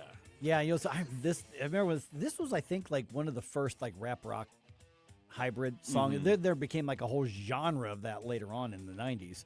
But this was, like, eyebrow raising at the time because, like, wait a minute, everybody's supposed to be separate. You don't put the rap and the rock together, and that was like a huge thing. And then you get all the other bands, Limp Bizkit and all the others that came later on. So Run DMC was the first rap group that had a music video on MTV. Mm-hmm. Yeah, yep, I don't think yep. it was this. It wasn't this one. No, but the music video for the song is entirely worth looking at because it's like a hilarious story of them feuding for the same space, but that they accidentally create a hit together. Right. It's just it was fun. That was I remember when this video was on MTV. That was a huge thing because, you know, Top 40 radio played everything. That's what we called it back then, was Top 40 radio. It played everything. Now, keep in mind that rock and metal, the hardest that was considered, I mean, Bon Jovi was considered metal. You know, I mean, now Bon Jovi is like soft pop, you know, but they would play that, and they'd play pop music from, you know, Taylor Dayne or Whitney Houston, and then, you know, rap from, you know, Run DMC. There really weren't too many. There's a couple others group, but Run DMC was the big one back in the day. All right, here's what's going on here. Trading property taxes for sales taxes. Ooh. A lot of voters are going to be asked that here in April. Also, can the Illini stay in the top 10, and can the Billikens stay in the top 20? They've got games this weekend that will determine that in part. It is 8:25. Let's do a quick news dump here. Successful dump.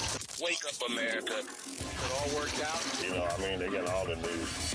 The morning news dump. Okay, St. Charles County voters are among those who are going to have an interesting ballot question to decide in April, but they're not the only ones. The county ambulance district has a sales tax proposal on the ballot, but there's a twist to this. It's not just a tax increase. The district says that the deal includes lowering property taxes. They're calling it Proposition EMS. It is a 1% sales tax hike countywide, but then it would also lower the property tax levy by half of the district slice of this, not the whole thing, just the district slice. So what they're saying is, we'll lower the property tax levy if you give us a sales tax increase, and that's the trade we'll make. And if the sales tax increase brings in enough money, we can lower it even more, maybe even eventually not charge anything on the property tax levy in exchange for the sales tax. They're not the only place that's doing that. There are several fire districts, not just in St. Charles County, but St. Louis County. Wentzville is going to have something similar. So there's a lot of entities out there that are hearing the push about property taxes, and they are basically saying, okay, let's make a trade. And so know what's going to be on your ballot. Yeah, I mean, and like, of course, you know, on principle, just from a moral standpoint, you know, I would love to see the entire elimination of all property taxes, as well as income tax. But I think Susie earlier was making a very good point about there are people that might be renters, or they might be in situations where they're not really going to see the benefits of a property tax reduction, but they will feel the impacts potentially of an income tax increase. Yeah. Or, a sales tax increase. Yeah. All right. Chuck Schumer takes his virtue signaling to a whole new and very colorful level. The Democratic senator from New York has introduced legislation that would give the rainbow gay pride flag the same federal protections afforded to the United States flag. His action follows the Trump administration's decision not to fly the pride flag at a gay pride memorial in New York. Schumer refers to the Stonewall site as, quote, sacred ground. His legislation is unlikely to pass in the Republican majority Congress, and some critics say it's a political stunt. Michael Harrington reporting. And I'll go ahead and add editorially, and it's stupid. Yes. Just stupid. Oh, when you really even I would think even some of the most ardent like LGBT allies, you have to admit deep down that that's stupid.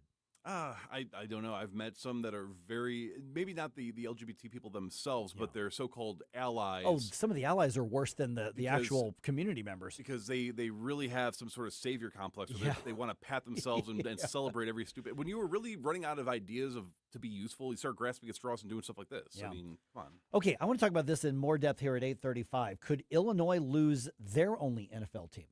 Now that Missouri is losing ours.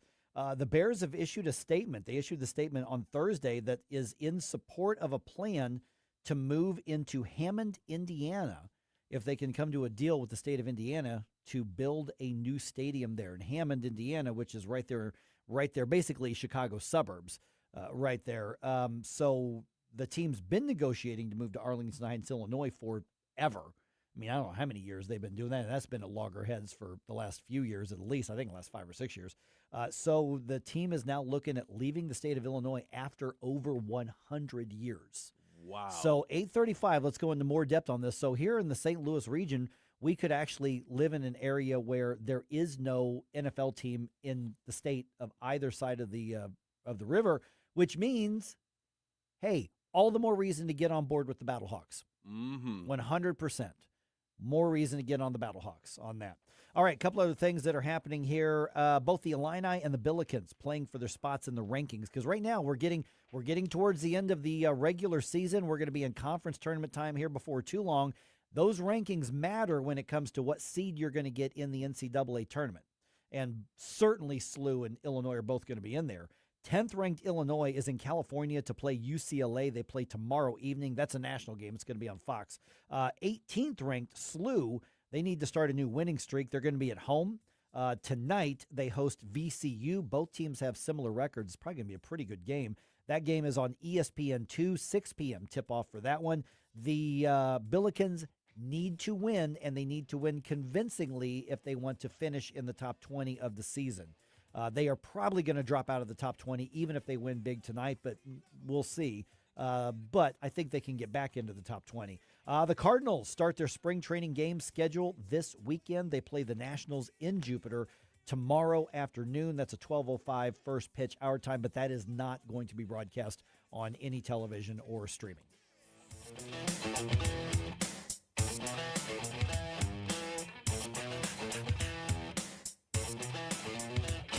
Mike Ferguson in the morning. What was once considered radical is now mainstream. On NewsTalkSTL. From the Michaels Flooring Outlet Weather Center. Meteorologist Chance Gotch with your first alert forecast. We're tracking temperatures back towards the mid-40s, mostly sunny skies. Then into Saturday and Sunday, the cooling trend continues. Highs towards the lower 40s into Saturday. Sunday, 36 degrees, mostly sunny. Going to be a breezy afternoon with gusts up to 30 miles per hour out of the northwest. Monday, we'll see the coolest day of the week, 33 degrees, before we start to rise towards the second half of next week. From the First Alert 4 Weather Center, I'm meteorologist Chance Gotch. Fox News commentary with Craig Gutfeld. Next. If you're over 40 and plan to retire someday, the window to protect what you've built may be smaller than you realize. As retirement moves from someday to on the horizon, protecting what you've built becomes just as important as growing it. And that's where Noble Gold Investments comes in. They help investors reduce risk by adding gold and silver to their portfolios. Visit noblegoldinvestments.com, noblegoldinvestments.com. Past performance may not be indicative of future results. Investing in precious metals involves risk. Consult with your tax or financial professional before making investment decisions.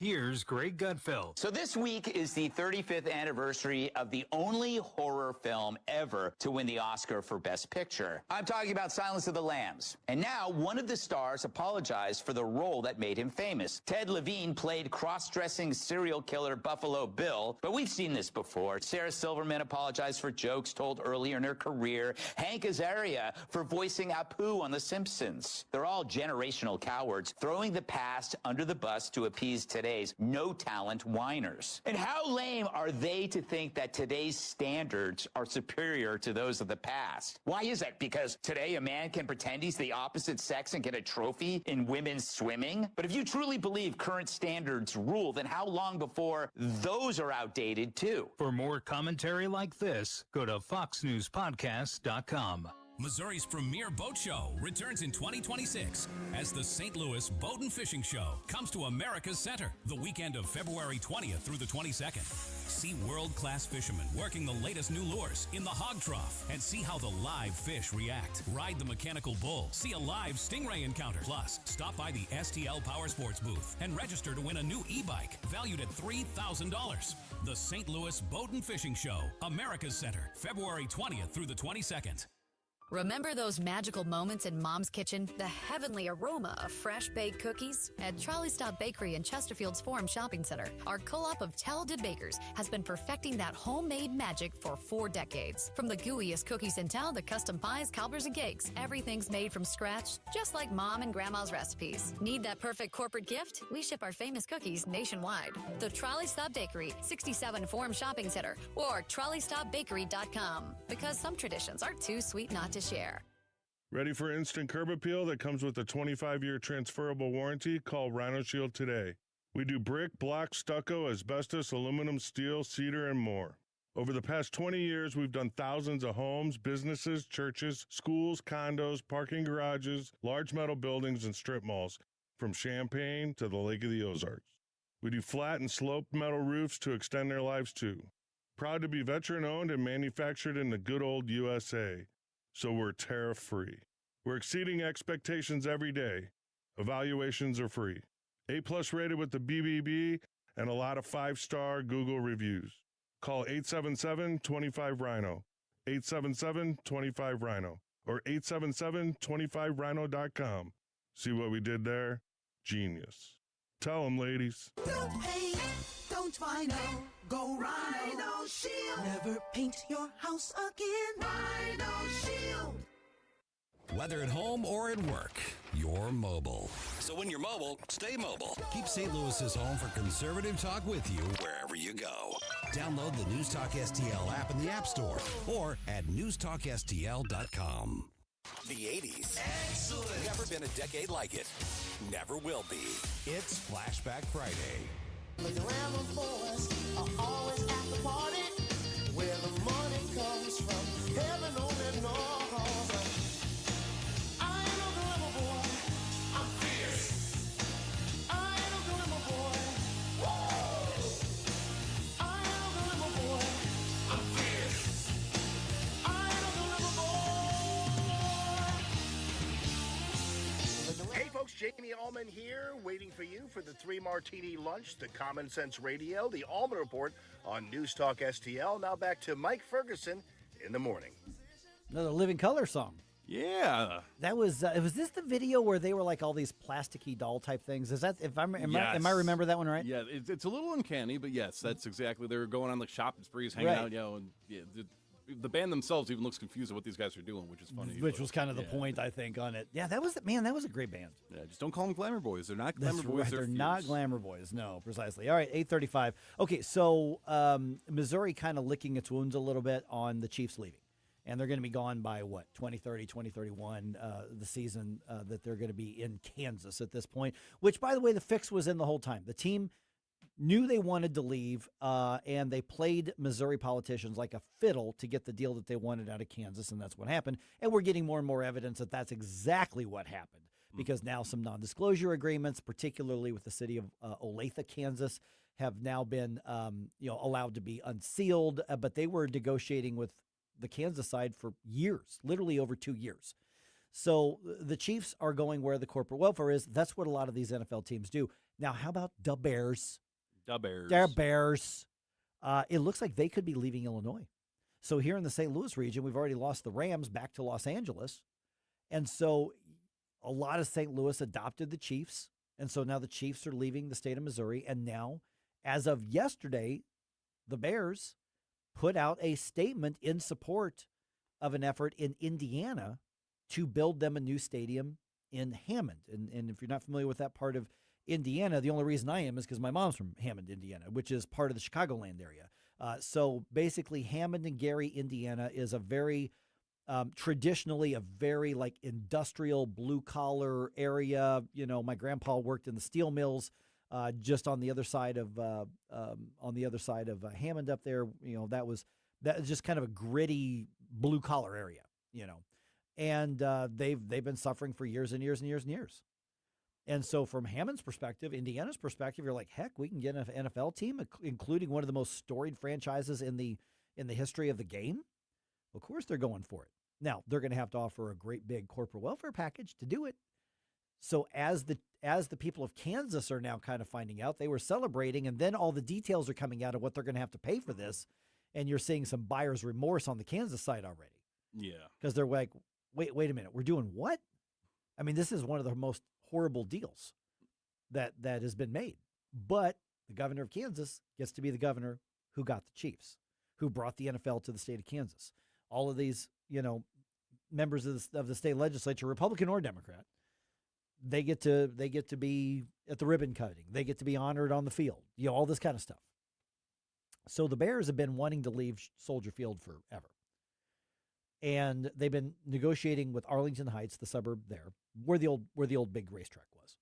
And for those who are familiar with Chicago, you're from Chicago. Oh, yeah. You know what I'm talking about. And so it's like a perfect area to develop it and build it. But for years, they have been headbutting with the assembly because they want all kinds of tax breaks and incentives and corporate welfare and all this sort of stuff. And so the Bears basically have just said, we're done. We're willing to leave the state. Now, keep in mind also how bad Illinois' policies are for businesses. And you're talking about a business that generates hundreds of millions of dollars a year, if not $1 billion or more. Well, and that's what I was considering when I'm thinking about this, because logistically speaking, if we compared just Chicago to pretty much the entire state of Indiana, really, Chicago alone's got about 1/3 of the population of the entire state of Indiana. Right. So it doesn't make sense that you would leave. Probably it's the third most populated city in the entire United States, and you're already there. You already have a stadium. You already have an established legacy and a presence. So what would be the advantage of getting that and trying to go somewhere with less people? Because I can't imagine from, again, doing shows in Indiana and from hanging out in the Chicago area, I can't imagine that a large percentage of Chicagolanders are going to go to the Indiana side. And so then you look into the taxes, and it's actually quite a bit cheaper. I mean, it's like, percentages, it's single-digit percentages, but it's still cheaper at a large scale of that nature. Of the amount of revenue that they would be able to keep if they can make it successful in Indiana. Yeah, and I would suspect there would be enough to fill the stadium every weekend who would make the trip across, because Hammond and Gary, that's Chicagoland. I mean, actually, a lot of people don't realize Indiana is actually technically in the Eastern time zone, except there they actually have a carve out so that all of Chicagoland can be in the same time zone. So it's all part of the Chicagoland area, but it's not close to downtown. No, by any means. It's not. So this would be a major. So there's a couple things in play here. One, very possibly, they're going to get a better deal. Probably the Indiana taxpayers are going to get screwed. They're going to have to, pony up $1 billion for a stadium in a ballpark village kind of thing, because they can just basically probably raise half of our RAZE, raise probably a good part of Hammond and just build the new ballpark village, and then suddenly they're the swanky new part of Northwest Indiana. Mm-hmm. Now, it'll take 5-6 years to do that, but that's one possibility. And if you're the Republican governor, if you're the Republican assembly or legislature in Indiana, then you get to brag about how you could attract a staple of Illinois across the state line by being better for business, by being lower in taxes, by being less than regular. Now, the real reason is somebody is going to provide a whole bunch of corporate welfare for the Chicago Bears, because the Chicago Bears are 107 years now in the state of Illinois. They were founded in 1919 in Decatur, Illinois, as the Decatur Staleys, and then moved to Chicago in, I think, 1921 and became the Chicago Bears. So they have been the Chicago Bears for 105 years. Wow. 105 years. That's longer than you've been around. Just a little bit, barely. But they've been, obviously a massive part of the state of Illinois the whole time. And so this is a cultural gut punch for Illinois. There was pushback. There still is pushback. There were people who did not want to allow the Bears to move out of Chicago proper and into one of the suburbs. Mm-hmm. They didn't want that because of the tradition, because of obviously the economic activity. Soldier Field it's been renovated, it's been fixed up, but they're saying it's just not good enough anymore. They can't sell enough boxes. The physicality of the building is crumbling, and kind of what the Chiefs were complaining about Arrowhead Stadium, just taking too much of the upkeep, but they weren't the ones doing the upkeep. It was publicly owned anyway. Well, and then you have to consider the economic ramifications as well, because Illinois, and specifically Chicago, has a massive, I don't remember if it's hundreds of millions or if it's actually in the billions now, but they have a massive deficit of So to then lose a multi-billion-dollar legacy sports team that's well known throughout the entire United States, has a strong. I mean, even in Wisconsin, we had the Green Bay rivalry, but I still saw people in Wisconsin with Bears uniforms on. Oh, sure. So Yeah. to have all of that now switch to the Indiana side, I can potentially maybe see the corporate welfare stuff paying off at some point in the next few decades, probably. But depends on how they do it. Yeah, depending on how they do it. But at the same time, I mean, that loss of revenue would really probably affect the city. Yeah, I mean, there are parts of Chicago that are surviving and doing well in the ritzier areas. Yeah, Northsiders. Yeah, but how many more blows can this take? And don't think for a minute this doesn't affect the rest of the city, because what do the Democrats in Illinois do when there's a massive loss or a massive deficit or a massive debt in Chicago? They tax everybody here. Yep. They say, well, you know what? Those people in Granite City can't defend themselves. Those people in Edwardsville can't defend themselves. Those people in Macon can't defend themselves. People in Cairo can't defend themselves. Just raise taxes on them. Yep. And that's what happens. And because the Republicans who are fighting the tax increases, they're outnumbered so badly, there's nothing they can do. So any vacuum that's created by the Bears leaving is going to have a big impact here in the St. Louis, in the NewsTalk STL listening area.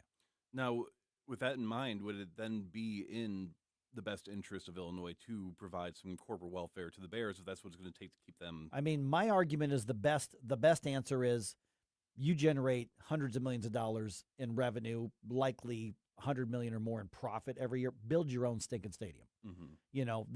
That's my answer, but that's just not politically realistic anymore. To me, the answer is, if the answer is you want us to go on the hook for another $1 billion at taxpayer expense, then go. Then whoever gets the team may end up losing.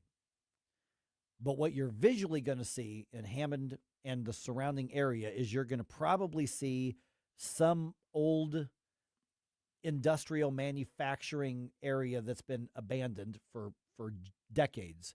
Suddenly is going to be a shiny new stadium, and people see that and go, look, it worked. But what they're not going to see are the taxes that are going to have to go up everywhere, because the people of Indiana are on the hook for these bonds, which is typically what happens on these. And then they're going to say, but we're going to pay them off in 30 years. Okay, but guess what happens in 20 years? Well, the stadium needs upgrades, it needs renovations. We need to issue new bonds. We need to extend these. And they never go away. And like, for instance, in the case of Kansas City, what was being offered was, there was some just out-of-pocket expenses, but what they were really doing was saying the public is going to be on the hook for these bonds. And then the taxes you generate are going to pay those bonds off. And in political speak, that says, well, that means the taxpayers aren't, but it is. Mm-hmm.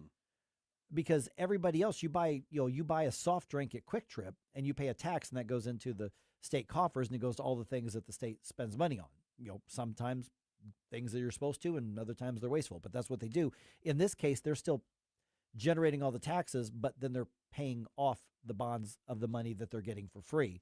So it's not out of pocket for these billionaires who own these teams. So the bottom line is that whether it's Indiana who gets a team or whether it's Arlington Heights, Illinois, somebody is going to be showering the billionaire owners of the Chicago Bears and their millionaire players with the money from hardworking people in one of these two states. So this is how the adoration of the NFL and the pro sports has just run crazy again. And once again, the taxpayers are going to get screwed, and then they're going to pay inflated ticket prices in order to cheer on the team that's screwing them over. See, why can't these sports teams just do it like we do? I mean, we literally built a free NewsTalk STL app, so you can bring your phone with you. If you have a phone, you've got a radio, you can bring us with you wherever you go. So you don't have to go across the state lines if you're out of our listening radio, to listen to us terrestrially. You can just bring the app with us. Yeah. We did that for free, and we offered it to the public for free. We didn't need taxpayer funding for that. Now, if you want to give us something, I'll send you my Venmo. Yeah, you're welcome to. No tax on tips, so feel free to drop off. But go ahead and download that, folks, from your favorite app store, the free NewsTalk STL app.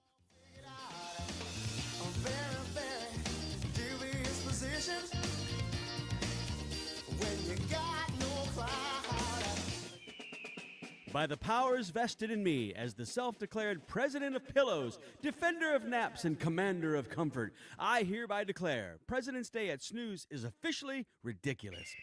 Up to $1,000 off Beauty Rest Black, $800 off Stearns & Foster.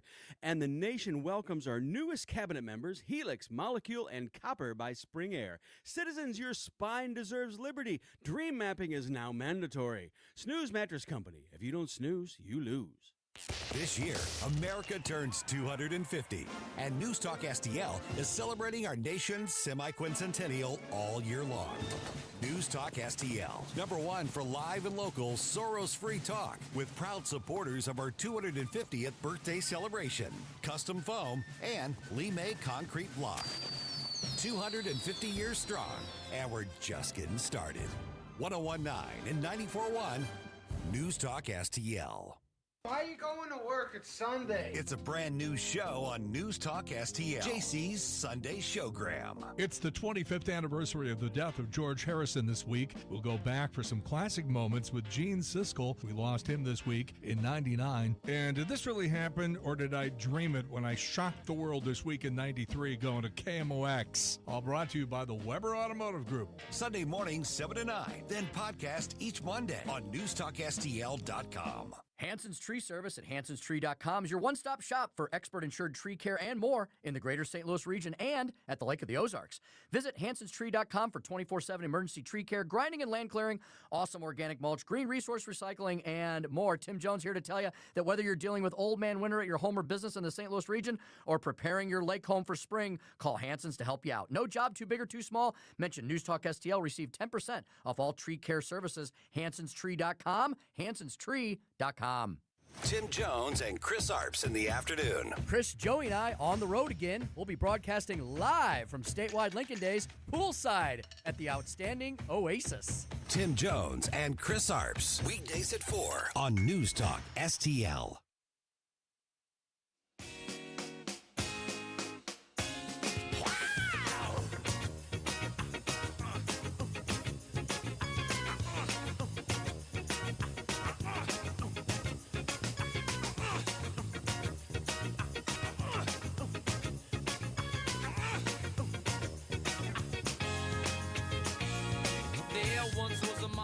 Hi, it's Randy Tobler here.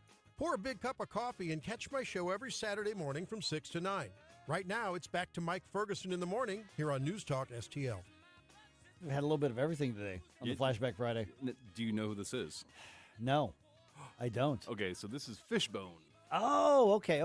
They were like one of the first people to get in on the ska Yeah. phase. See, I remember Fishbone being in concert when I was in college at Mizzou. They'd always sell out the Blue Note out there. I was never really a big Fishbone guy, but I wouldn't have recognized the song. But no, I mean, I know who Fishbone is, but I didn't know the song. 1989. Yeah, there it is. I would say that tracks because I was in college in 1990.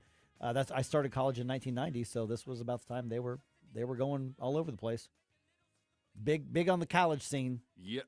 It was because when I rewatched some of the movies from the 90s, it's like part of it seems kind of grungy, and then part of it seems to be very like ska, hornsy, reggae-ish kind of stuff. And then of course it makes you think of like hacky sacking or playing frisbee out in the awning or out on the lawn of the quad college, or whatever. Quad, the quad. Yeah, and there's that, and who else? Mighty Bosstones were Love 'em. big.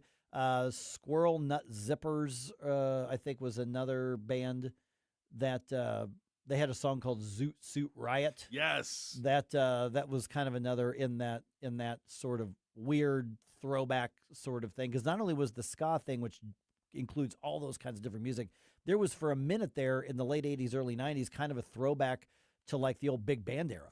Yeah, they got mixed in there as well. Well, that was the interesting thing is because the ska specifically came as part of the punk sort of rock thing. Right, yeah. So it would be very much of this kind of like, it sounds kind of jazzy, they're wearing suits and stuff, but then there would be like a lot of rowdy people in the audience kind of, moshing around and stuff. And they had that one weird dance where you flop the foot out and you kind of, I forgot if that was called, but there was like the one kind of like dance you did to the ska thing, some weird, I don't remember, you're going in a circle and kicking your foot out or whatever it was. And I forgot what that was called. There was actually a name for it. Yeah, and then Real Big Fish was also. Yeah, I remember Real Big Fish. They were more of the mid '90s though, but it's interesting. It's kind of like the disco of the '90s. It came and it got really big, and then just you don't hear people actually going out of their way to sing any ska stuff or no, to ska. even like on the '90s channels on like some of the satellite radio and stuff, you don't really hear Fishbone or you don't hear. You hear Mighty Mighty Bosstones on occasion, but you don't really hear some of the others. Yeah, that kind of had a moment, and then see the pop version of that would have been a few years later. Gwen Stefani band, what's her name of her band? No Doubt. They started off kind of as a ska band, and then they became like, hey, there's money in this pop thing, and so they kind of transitioned from ska into pop, and then just became a pop band after that. But that was kind of when ska was dying out. But it was kind of funny because ska kids thought they were like the biggest, like alternative, edgy kids out there at the time. Well, and the interesting thing is it's like edgy music for the band geeks, but I've always been impressed because of trying to be, I've been in multiple different bands, and most of them never even got off the ground because one of the biggest issues you have is trying to find a time where everybody's schedule aligns, so you can all get together and actually practice because everybody's always got something last second. Then you look at these ska bands, and it's like 10 to 13 people. I'm like, well, how did they coordinate that? Like, how did they make that actually happen? There was another band that did the ska rock thing, and they were kind of a one-hit wonder called White Trash. Oh. And they had a huge horn section in it. And their song was called Apple Pie. And it sounded a lot like that Fishbone one right there. And of course, everybody's running around screaming like crazy. So that was, you're right, that was a thing for a minite or so. Yeah, it's funny you mentioned it sounded just like that because that's kind of what ska is. It just all kind of sounds the same. You've heard one ska band, you know what ska is. Yeah, exactly. There's not a lot, which is one of the reasons it went away. It's like, hey, here's a new ska song. Like, yeah, it sounds like all the others. Like kind of like reggae, you get a couple of good. I mean, there are some good musicians. Oh, there's great reggae music. But the thing that made them so popular and successful is that they actually had something like culturally relevant that they were part of, rather than sound effects. Right. I should probably keep the. Well, see, and here's the thing: is like, but then again, okay, let me, and see, to me that it all kind of sounds the same. But here's the thing: like, my kids think all of my '80s hair metal sounds the same. Chris Arps is much like that. Yeah, and so and to me, all these different bands sound very, very different. But that's because I'm into that scene. So like I'm like it with you. I mean, to me, reggae has one clear sound. And I can tell Bob Marley from the others, but for a lot of people, like, oh no, this is all really a big variety of reggae, and I'm like, it kind of sounds the same to me. But then again, I didn't grow up with reggae. I didn't discover that till I was like in high school. Well, and that's something that I always find interesting when we're doing these themes is that sometimes a lot of the themes that we get, it's a lot of poppy sounding stuff that's like, oh, that's the Korg synthesizer that was iconic, or the right. But today specifically, I mean, we had quite a bit within the span of, most of it was within about 5 years of each other. We had a bluesy tone, we had rap, like a rap rock. We had some very soulful kind of stuff, and then we had ska within that. Yeah, it started with Luther Vandross and ending with Fishbone. Yeah. You don't get that everywhere. No, only on the Mike Ferguson Morning Show, right. Flashback Fridays. Hey, I'm never going to complain about Living Color being on. That was a great. I had their cassettes. I did. I had their cassettes. Is that like an iPod? Yeah, something like that. Oh man. Could you do Spotify on your cassette? No, you cannot do. Here's what's even older. I remember the 8 tracks, and then you had these adapters. You'd put the 8 track in so that you could put the adapter in the cassette player. What? Yeah. So you had.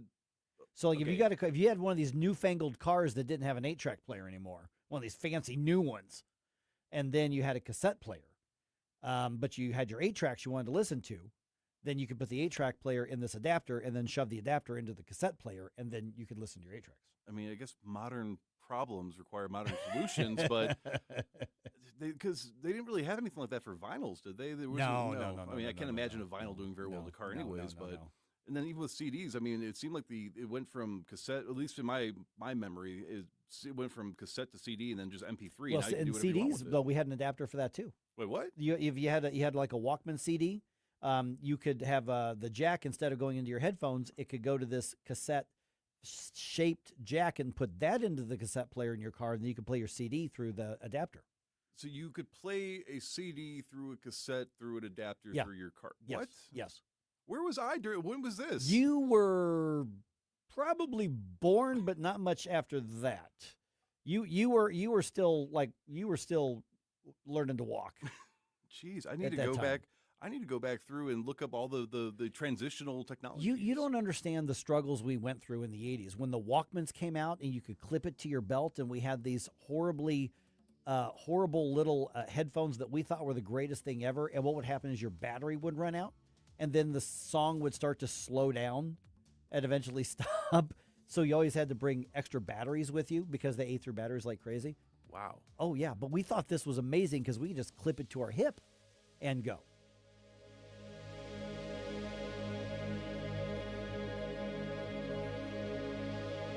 Hey, it's Vic and Ken with something important. Yeah, Missouri's veteran